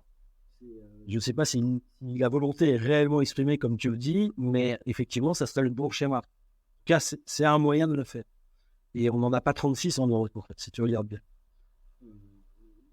OVH est le vecteur qui permet d'avancer là-dessus. Peut-être qu'il y a certainement d'autres boîtes qui peuvent le faire, mais en tout cas, ça serait effectivement un moyen de se doter de ce qui nous manque actuellement. Mais je vais revenir sur Quant, par exemple. Tu dis, oui, c'est gentiment, il y a du Microsoft à l'intérieur. Il y a beaucoup de Microsoft à l'intérieur. Ça va peut-être changer. Mais j'espère que ça va changer. Alors que Quant, à la base, c'est Xalid, un projet d'assaut. Oui, bien sûr. Mais tu vois qu'au final, en fait, c'est quand même ce qui est arrivé. Donc voilà, c'est moi, Quant, j'ai aucun problème. Voilà, si à l'avenir, ça devient réellement un moteur de recherche qui se détache des technologies qu'il a utilisées depuis pas mal de temps, c'est-à-dire Microsoft, pourquoi pas? Peut-être que je dis des bêtises, ça se trouve, ils seront déjà totalement détachés. Je ne suis pas dans le moteur. Pareil, tu sais, on reproche souvent aux Américains de ne pas ouvrir leur moteur, mais en France, on n'est pas beaucoup mieux sur plein de points. Il y a beaucoup d'entreprises qui n'ouvrent pas beaucoup leur moteur non plus. Sous couvert d'une communication, etc. On est open, on est libre, etc. En fait, quand tu commences à gratter, tu as toujours le secret des affaires, on va dire, qui est le secret du business qui te dit, oh là là, attention, gratte pas trop. En tout cas, si c'est le cas, c'est l'occasion de recréer un moteur de recherche qui serait un moteur de réponse, puisque là, effectivement, ChatGPT te répond, il ne te donne pas une recherche à proprement dit.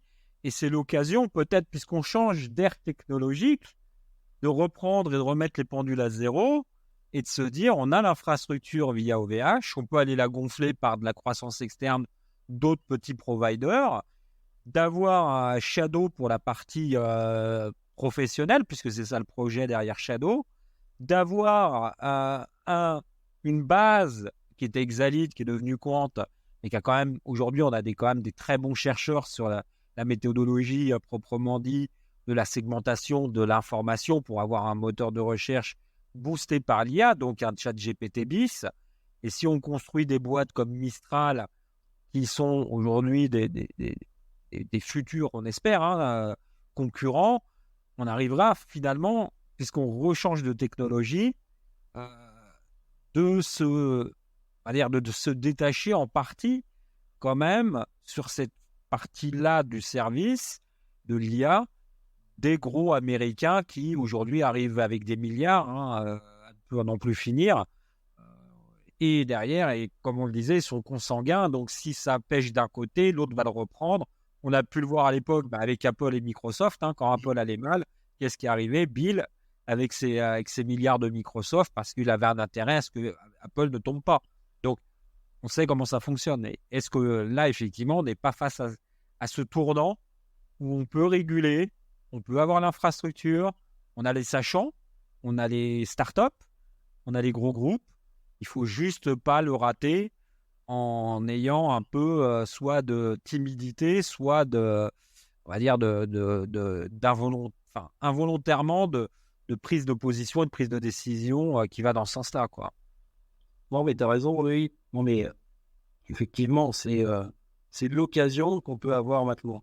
Le jeu va être battu, car en partie, au moins sur le search, en partie dans les quelques années qui viennent, c'est peut-être l'occasion. Et effectivement, pour ce qui est du moteur de recherche, c'est le moment de penser à un vrai moteur de recherche qui va devenir un moteur de réponse. On a l'opportunité de le faire.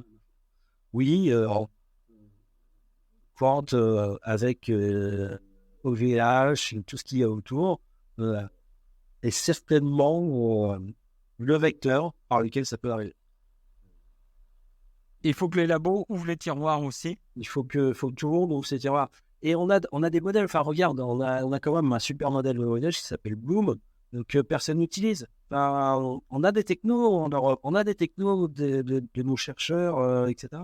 Donc il faut aussi qu'on, tous collectivement aussi, j'ai envie de dire, il faut aussi qu'on se bouge un peu aussi pour utiliser ça. Parce que la facilité, c'est quoi? La facilité, c'est de prendre ta CV, de prendre un abonnement chez OpenAI et d'utiliser, c'est ce qu'on fait tous. Enfin, moi, c'est ce que je fais, je ne suis pas le seul, je suis sûr qu'il y en a qui le font aussi.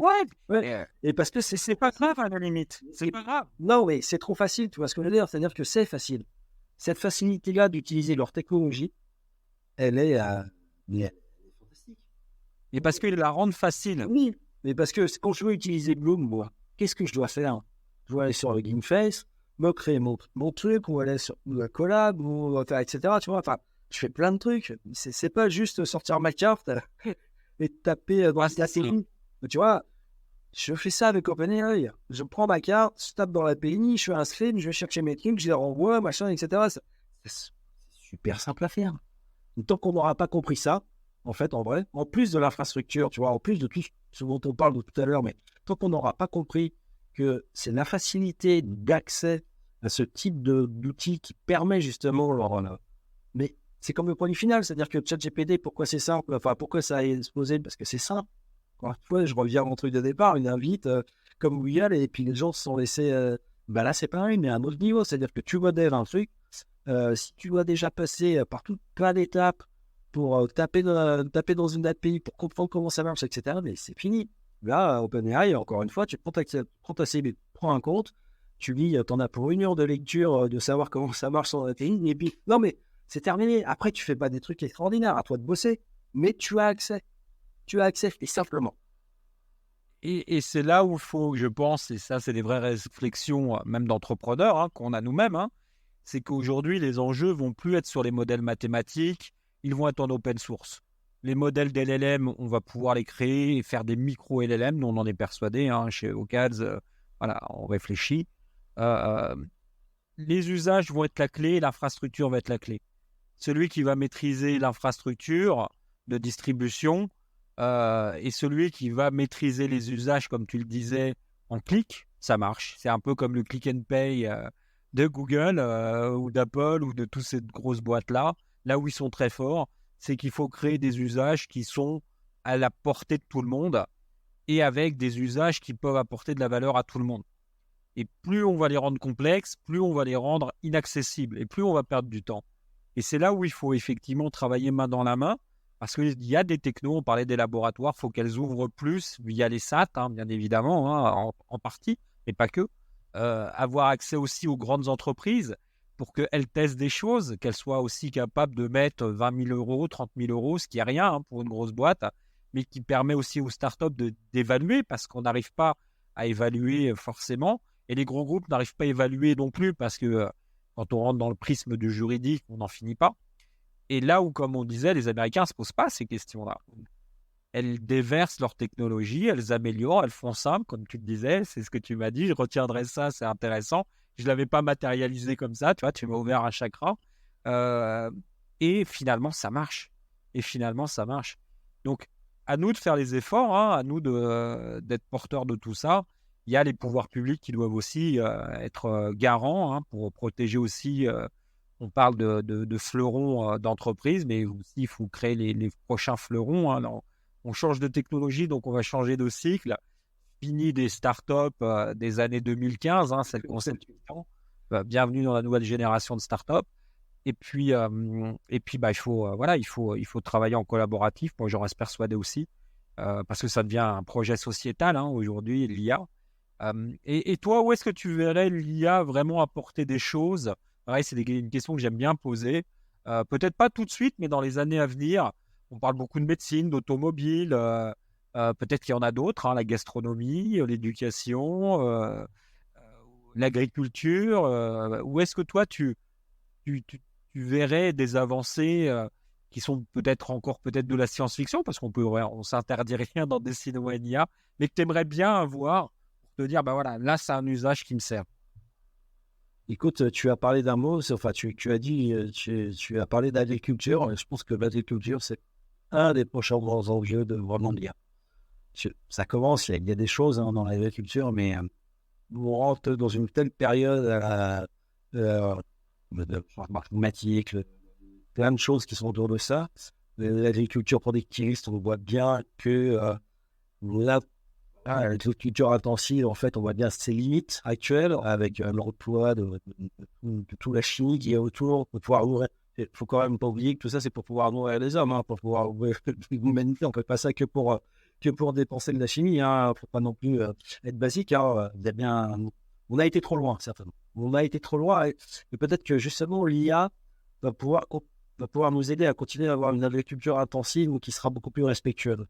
Encore une fois, l'IA, c'est pas de la magie, c'est juste que ça arrive à faire les choses beaucoup mieux que nous. Certaines tâches, voilà, beaucoup mieux que nous. Plein de raisons. Bon, parce que ça calcule plus vite, parce que ça a plus de données en magazine, parce que ça arrive à apprendre beaucoup plus vite que nous. Mais je pense que sur l'agriculture, c'est un des secteurs où l'IA va certainement révolutionner pour nous. Je suis pas du tout, je suis pas du tout BA devant la conduite autonome, par exemple. Je trouve ça tellement bateau, en fait. Alors, c'est très compliqué, hein, tu vois, mais ça m'éblouit pas, en fait. Alors, on voit tellement dans les films de science-fiction depuis, et je lis ça depuis tout petit dans dans les livres de science-fiction, les films de science-fiction. Bon, bah, c'est super, une Tesla qui va conduire en autonomie, c'est génial, ok, c'est génial, etc. Mais ça m'éblouit pas, en fait. On est déjà préparé intellectuellement pour la chose. Et ça me, voilà. Alors qu'au contraire, l'agriculture, ce qu'on peut faire, bon, améliorer des rendements, améliorer des récoltes, faire en sorte de pouvoir cultiver mieux, avec moins de produits chimiques, avoir un rendement quasi le même, voire supérieur, avec des outils d'IA, avec de la robotique autour de ces outils. Ça, pour moi, c'est quelque chose qui peut changer, tu vois, qui peut changer un peu dans notre monde, la civilisation, la façon dont on fait les choses. Et ça a un vrai enjeu, tu vois, c'est comme la médecine, c'est-à-dire que ça a un enjeu réel, humain, qui peut changer des vies. C'est sûr qu'aujourd'hui, il y a des enjeux. On parle beaucoup de permaculture, de nouvelles façons de récolter. Il y a les enjeux de l'engrais, parce qu'aujourd'hui, l'engrais est gros consommateur d'énergie. Il y a beaucoup d'idées à avoir, je pense, et appel à projet. Hein. S'il y a quelqu'un qui veut parler d'agriculture et d'IA sur Dessine-moi un IA, avec grand plaisir. J'ai pas eu encore soit de chercheurs, soit d'agriculteurs, hein, parce que c'est vrai que c'est eux les forces vives. Avec grand plaisir, s'il y a quelqu'un qui connaît, qui écoutera le podcast, qui connaît des entreprises ou des personnes qui travaillent sur le sujet, avec grand plaisir, parce que c'est un sujet qui m'intéresse énormément aussi. Comment on va récolter demain, comment on va créer demain ce qui va nous nourrir, hein, que ce soit végétal ou animal. Hein, encore une fois, les véganes m'écoutent, il y aura toujours, bien évidemment, des carnassiers, mais en tout cas, ça fait partie de l'écosystème de notre nutrition. Voilà, ça, c'est des vrais enjeux, je pense. C'est là où je te rejoins. C'est vrai que l'agriculture, on n'en parle pas beaucoup. C'est des sujets qui sont un petit peu éloignés du quotidien. Or, c'est ce qui nous permet, bien évidemment encore de manger, parfois pas bien, mais parfois sainement quand même. Il y a des beaux agriculteurs, qui produisent. Oui, il y a beaucoup de gens qui produisent vraiment bien et je vois les aider, qu'ils aient des outils qui les aident à produire encore mieux et qui gagnent leur vie parce que ces gens ont beaucoup de mal à. En gros, de loin comme ça, tu sais, je vois l'agriculture comme ceux qui produisent pas bien arrivent à en vivre et ceux qui produisent bien n'arrivent pas à en vivre. Et c'est un peu, c'est peut-être pas totalement vrai, mais en tout cas, il y a un peu de ça. Et c'est vrai que s'il y a des outils de type IA qui peuvent aider les gens qui produisent bien à gagner leur vie, ça serait bien. Ça va être des vrais sujets de rendement, ça va être des vrais sujets, software, hardware aussi, parce que peut-être qu'il y a du hardware à inventer, pour, tout ce qui va être, lié à la récolte ou lié, à la semence ou lié effectivement, on peut le voir avec nos amis vignobles, viticoles selon les vignobles. Voilà, ils ont maintenant des moyens de récolte un peu différents. Donc, heu, donc effectivement, il va falloir être assez vigilant, sur ces sujets-là. Donc, pour poser d'autres questions autour de l'IA, hem, comment tu tu vois, toi, l'entreprise de demain, qui part de l'éducation, puisqu'il y a une pédagogie à avoir aujourd'hui, hein? On parlait de l'école, là, on est en pleine séance du bac, hein, qui s'est terminée, on attend les résultats. Hem, Comment tu vois l'éducation de demain et l'entreprise de demain avec l'IA? Puisque, effectivement, ça, c'est des vrais sujets de société. Heu, pour écouter beaucoup de professeurs autour de moi, ils se disent: «On a ChatGPT maintenant en face de nous» et pour écouter beaucoup de salariés, comme tu le disais, col blanc, col bleu, on a ChatGPT pour des idées, mais il peut nous aider, mais il peut nous virer aussi.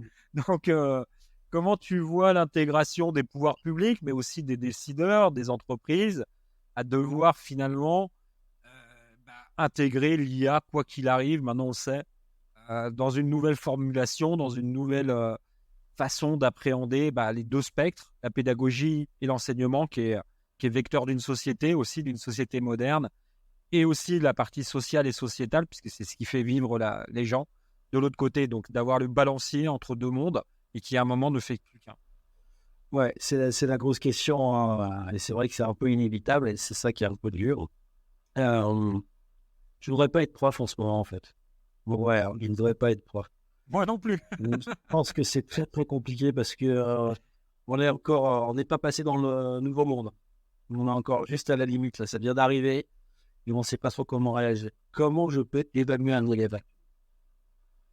La question, c'est comment je peux évaluer un élève? Comment je peux, alors le former, encore voir, et je peux me dire, je vais avoir des outils qui vont, pouvoir m'aider à mieux le former, ou quand je suis pas dispo parce que voilà, j'ai une classe de 30 personnes, enfin de 30 élèves, 30 personnes, voilà, je veux pouvoir avoir un outil qui va personnaliser pour chacun de mes élèves et puis je passerai un peu de temps avec eux et ça sera plus simple, etc.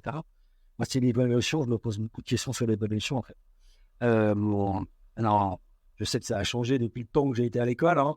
On n'évalue plus que sur les connaissances quasi, tu vois, on va pas m'évaluer que parce que je connais la date de naissance ou de mort de François Ier. Il y a tout un cheminement de pensée, etc. Mais je pense que c'est là, de toute façon, il va falloir évaluer les gens maintenant sur comment ils font les choses, pourquoi ils le font.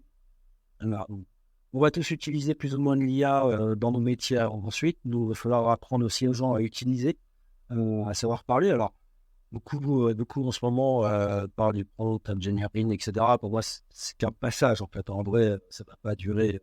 Et tout le monde est prompt engineer, en fait, au final, hein. C'est un langage naturel. Donc, Donc ça, c'est pour avoir des salaires à 300 000 $ aux États-Unis. je ne sais pas où ils sont en vrai, hein. En vrai, j'en ai connu encore en vrai, mais, mais peu importe. Mais en tout cas, oui, mais de toute façon, c'est qu'un passage. C'est-à-dire qu'il y a un moment où déjà, une machine, les algos vont être de plus en plus performants et de plus en plus comprendre. On aura moins besoin d'utiliser tel ou type, voilà, de phrases ou d'enchaînement de logiques, de pensée, etc. pour arriver à nos fins, en fait. Mais il va falloir quand même utiliser ces machines, utiliser voilà, tout ce qui est mis à notre disposition, et ça, il faut l'apprendre. Un peu comme on a appris, on a appris à utiliser une calculatrice scientifique. C'est un peu le même, enfin, pour moi, c'est un peu le même concept. Après, comment j'évalue les gens? Et ça, vraiment, alors ça, vraiment, c'est bon, hein. La vraie question, et j'ai pas de réponse, en fait. Je vois, je me dis qu'il faut les évaluer sur le chemin de pensée, sur leur raisonnement, sur le fait que, en fait, quand ils ont un résultat, je prends un peu de bateau, mais si ChatGPT leur donne un résultat, qu'ils soient capables de justifier ce résultat, qu'ils soient capables de dire, bah non, bah ça, ChatGPT s'est planté là, à tel endroit, il me dit une bêtise, etc. Pas que factuellement, hein, dans l'enchaînement logique de la pensée. Il y a peut-être quelque chose à creuser de ce niveau-là. Et pour les entreprises, c'est aussi très, très compliqué pour elles.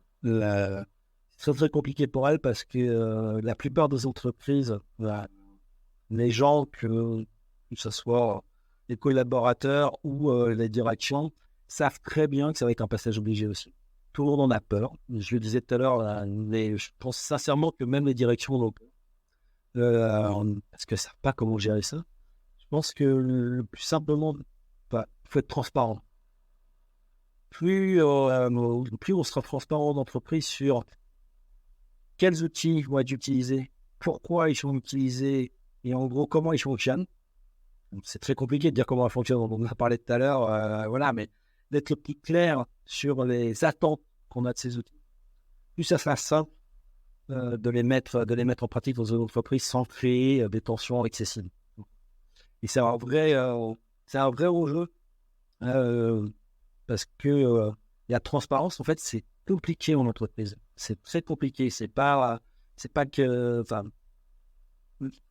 derrière la transparence, il y a l'ouverture de plein de portes qui, dans les entreprises, sont en général fermées. Réellement, quel est notre business model? Il y a peu de personnes dans une entreprise, en fait, comme dans les grandes entreprises, par exemple, qui savent exactement quel est le business model derrière, global de l'entreprise. Comment sont gérés les RH? Pareil, dès que tu commences à atteindre une certaine... voilà, quand tu es 3 dans une entreprise, c'est assez simple. En fait, tu vois très bien comment ça fonctionne. Quand tu commences à être 15, ça commence à être compliqué. Quand tu es 50, 100, 200, 300, en fait, tu sais plus comment ça fonctionne. Et la transparence, on s'est expliqué comment ça fonctionne. Et donc, Est-ce que... J'avais posé cette question à Yves Cazot qui est venu sur le podcast, le DSI de Michelin. Et je lui avais posé la question qui me paraissait simple dans sa forme. Est-ce qu'une entreprise qui va se construire entièrement autour de l'IA, qui va avoir une ADN IA, dont la formation des gens qui sont dans l'entreprise ont été formés pas avec de l'IA, mais avec une culture IA, va avoir plus de résultats plus rapidement parce que l'IA va permettre d'avoir des actions plus rapides dans certains points de contact. Je parlais de la R&D pour Michelin, par exemple, mais ça peut être la supply chain, la manufacturing et plein d'autres secteurs. Là, on parlait de Michelin, mais ce qui peut être vrai. Est-ce que les entreprises qui vont se construire autour de l'IA, qui vont recruter des personnes avec une culture IA, dont ils vont mettre de l'IA à tous les étages, risquent de surperformer parce que elle aura cette capacité à obtenir pas forcément des résultats, mais un enchaînement de valeurs qui va faire qu'elle va être capable de dépasser des entreprises en place. Et Yves Cazot m'a dit oui pour Michelin. Eux, leur crainte, c'est qu'il y ait une entreprise, peut-être chinoise, pour ne pas les citer encore. Je vais me taper dessus par la communauté chinoise, mais c'est pas contre eux, c'est pas du tout contre eux, c'est plus le pouvoir politique qui me pose un problème. Mais en tout cas, voilà. Pour pas faire de politique, mais en tout cas, voilà. D'avoir entièrement compris comment pouvait être adossé l'IA à des supports, à des outils dans l'entreprise. Et nous, nos vieilles entreprises, n'étant pas capables d'aller aussi vite que la technologie, parce que là, on le voit, la technologie n'a jamais été aussi vite. On peut le voir dans les courbes. C'est une adoption quasi instantanée, sans courbe d'apprentissage. ChatGPT, oui, ça a été du on-off.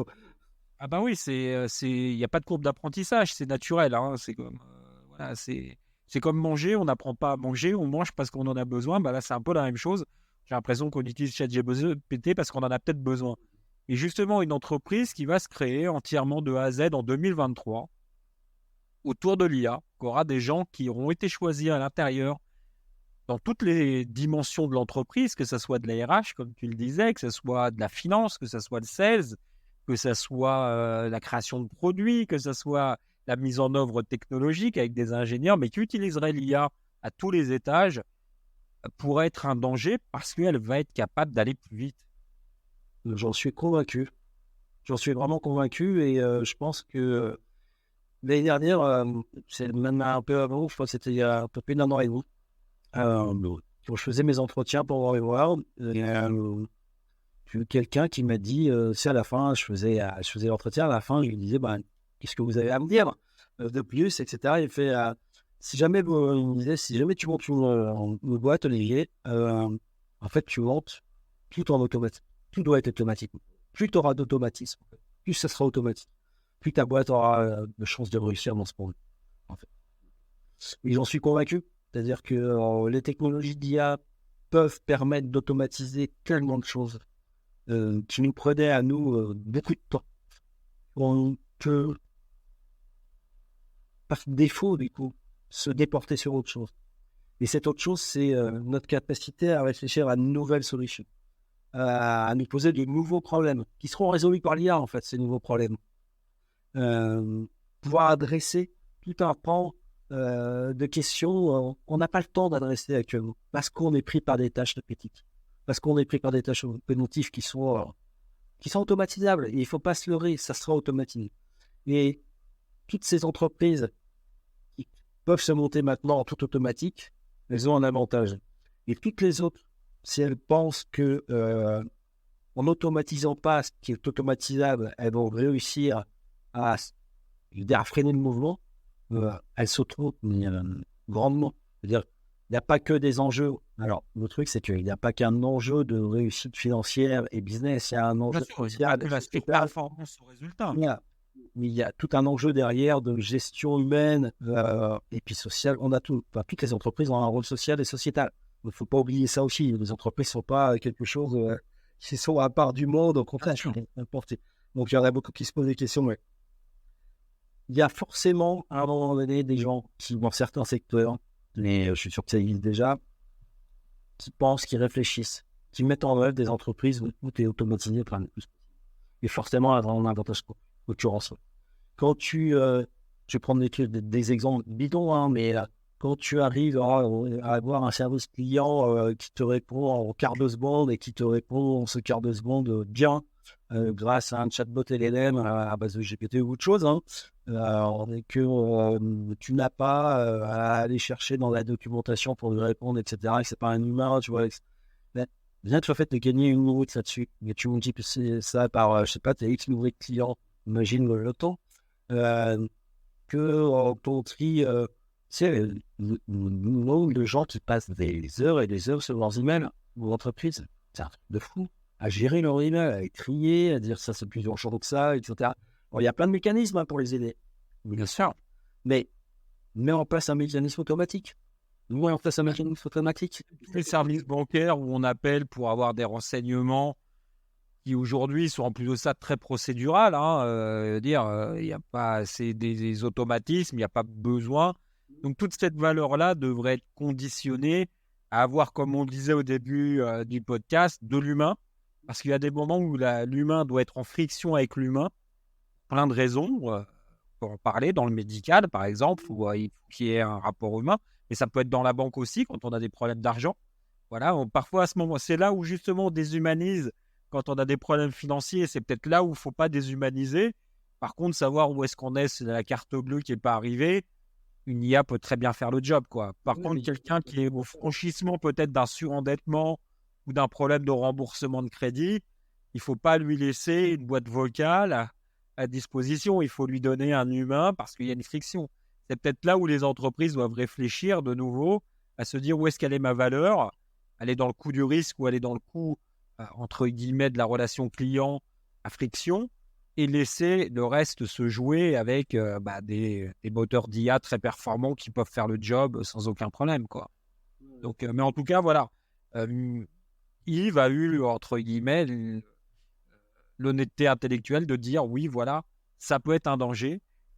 Dans d'autres secteurs, ça sera des dangers, évidemment, bien évidemment, aussi important. Parce que si la culture IA est au centre, ça va être plus difficile de répondre par de l'humain si on sait que les tâches vont être automatisées par de l'IA, quoi. Après, il ne faut pas laisser non plus penser aux gens. Alors, je sais que tu ne le penses pas, et que la majorité des gens qui nous écoutent ne le pensent pas aussi, parce que ça fait à ce domaine, mais l'IA, sans humain, sans supervision humaine, c'est compliqué aussi. Il faut qu'il Ouais, bien sûr. faut qu'il reste. Non, mais tu vois, c'est aussi ça, souvent en On n'est pas dans l'IA générale. Hein.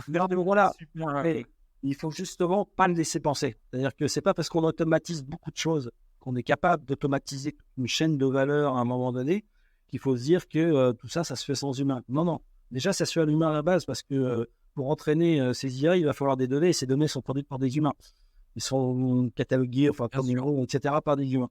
Donc, il ne faut surtout pas oublier que l'humain reste toujours en maîtrise du truc. Il est toujours là en backup, en maîtrise, et puis on là pour certifier que le système, en fait, fonctionne. Et il doit tenir par des humains, pas par une machine. Totalement. Et il faut vraiment avoir ça. Ça aussi, c'est un discours que j'ai souvent en entreprise avec les gens que je vois, mes clients, c'est que n'oubliez pas que ça reste de l'humain derrière. Et tu sais, tu peux prendre un exemple, en fait. Hein. Tu parles de ChatGPT, tout le monde trouve ça génial, etc. Mais quand tu commences à en reparler du renforcement, etc., fais pas les petites mains avec du monde juste pour dire que cette phrase était bonne ou bien, etc. Et que tu parles comment ça va être tourné. Tu vois bien que l'humain est partout, en fait, dans ces systèmes. L'humain ne Bien peut sûr. pas avoir. Sans humain, ces systèmes ne fonctionnent pas. Il faut. Maintenant, une décision critique aujourd'hui, elle peut être, on va parler simple, développée avec une notion critique de décision humaine à la fin. Et si la décision n'est pas prise par un humain, elle ne peut pas être prise. Je veux dire, c'est des conventions de logique de développement.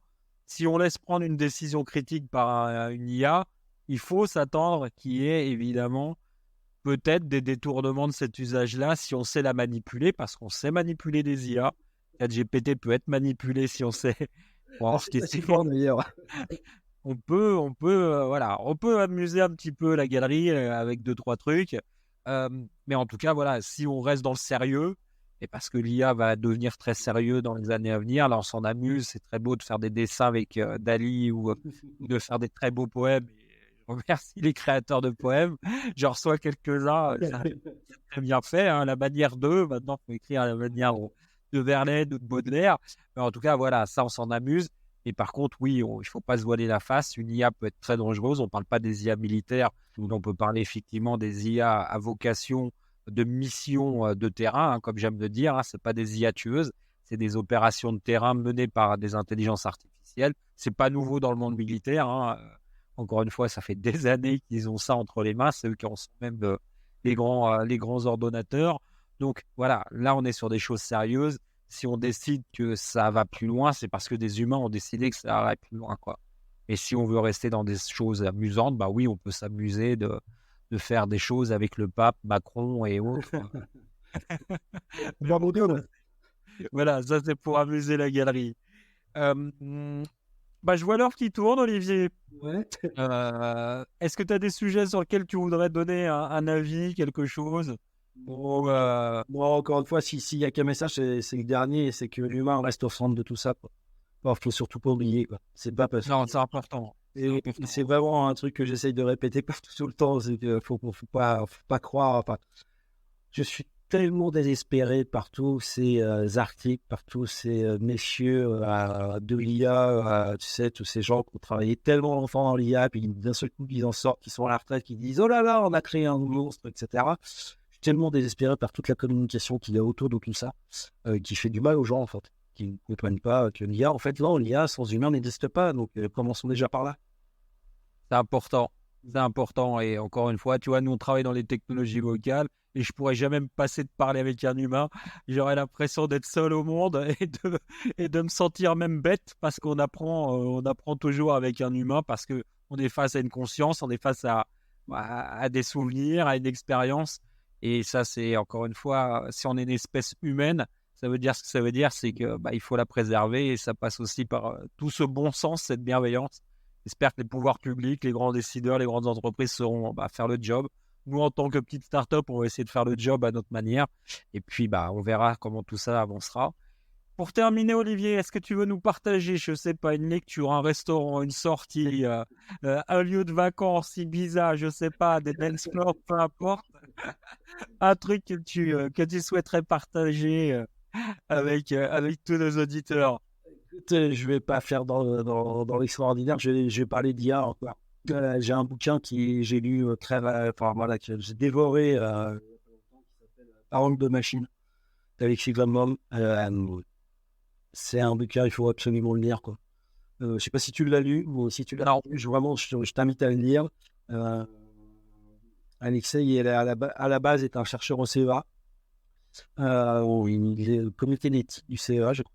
C'est un physicien, je crois, à la base. Mais il a surtout écrit un bouquin qui s'appelle Parole de machine et qui décrit vraiment ce qu'est un LLM, tout ce côté probabiliste, ce côté où il n'y a pas de sens derrière, etc. Et je trouve ce bouquin érudit, plein de comment dire, d'anecdotes, puis de petits clins d'œil, vraiment très bien fait, ça se lit très très bien, et on comprend, alors là tu vois, pour ce qui est d'explicabilité et de transparence de l'IA, ça permet vraiment une transparence du truc, c'est-à-dire qu'on comprend ce que c'est qu'un LLM, mais on comprend que derrière il n'y a pas de conscience. On le mettra dans les références. On est en train de préparer les références de tous nos invités. Comme ça, on mettra ça sur LinkedIn. Tu vois, on est en train de préparer plein de choses autour du podcast. Donc voilà, un livre de plus que tu vas m'obliger à lire. Alors moi, je vais partager à tout le monde. Build de Tony Fadell. Alors Tony Fadell, c'est le créateur de Nest, qui était une boîte dans les thermostats, tu vois. Mais Tony Fadell, c'est pas que ça. Il est connu pour ça parce que c'était vendu quelques milliards à Google.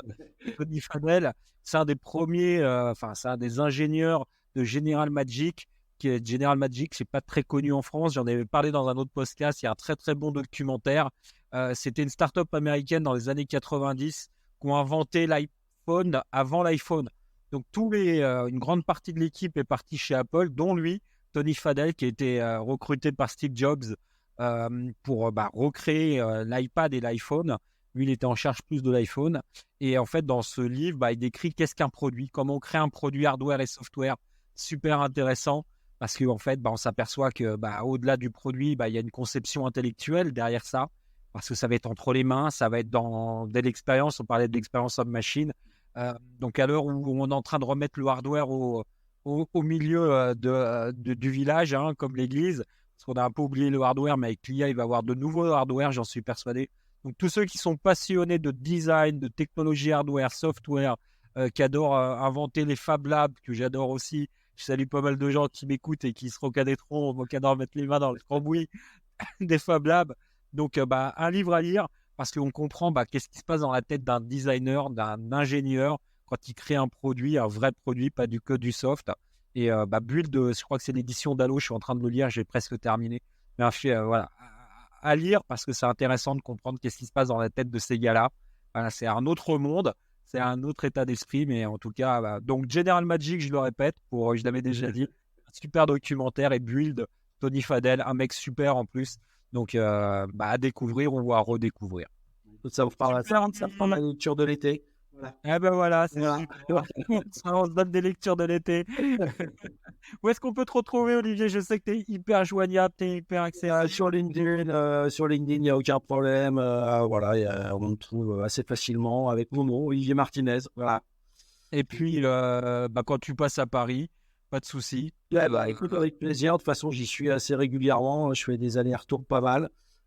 Écoute, je passerai te voir. Avec grand plaisir. Rien de vaut de se voir. Tu vois, là, c'est pas il y a de se voir. Dieu merci. Merci à tous. Merci pour ce super podcast. Merci, Olivier. À bientôt sur le nouvel épisode de Dessine-moi une IA. Merci d'avoir écouté cet épisode de Dessine-moi une IA jusqu'au bout. J'y ai pris beaucoup de plaisir et espère vous l'avoir partagé. N'oubliez pas de nous soutenir sur le réseau et de nous laisser un commentaire afin de pouvoir toujours nous améliorer. Allez, à très vite pour un nouvel épisode de Dessine-moi une IA. Portez-vous bien, partagez tout ce que vous pouvez et n'oubliez jamais que tout est possible.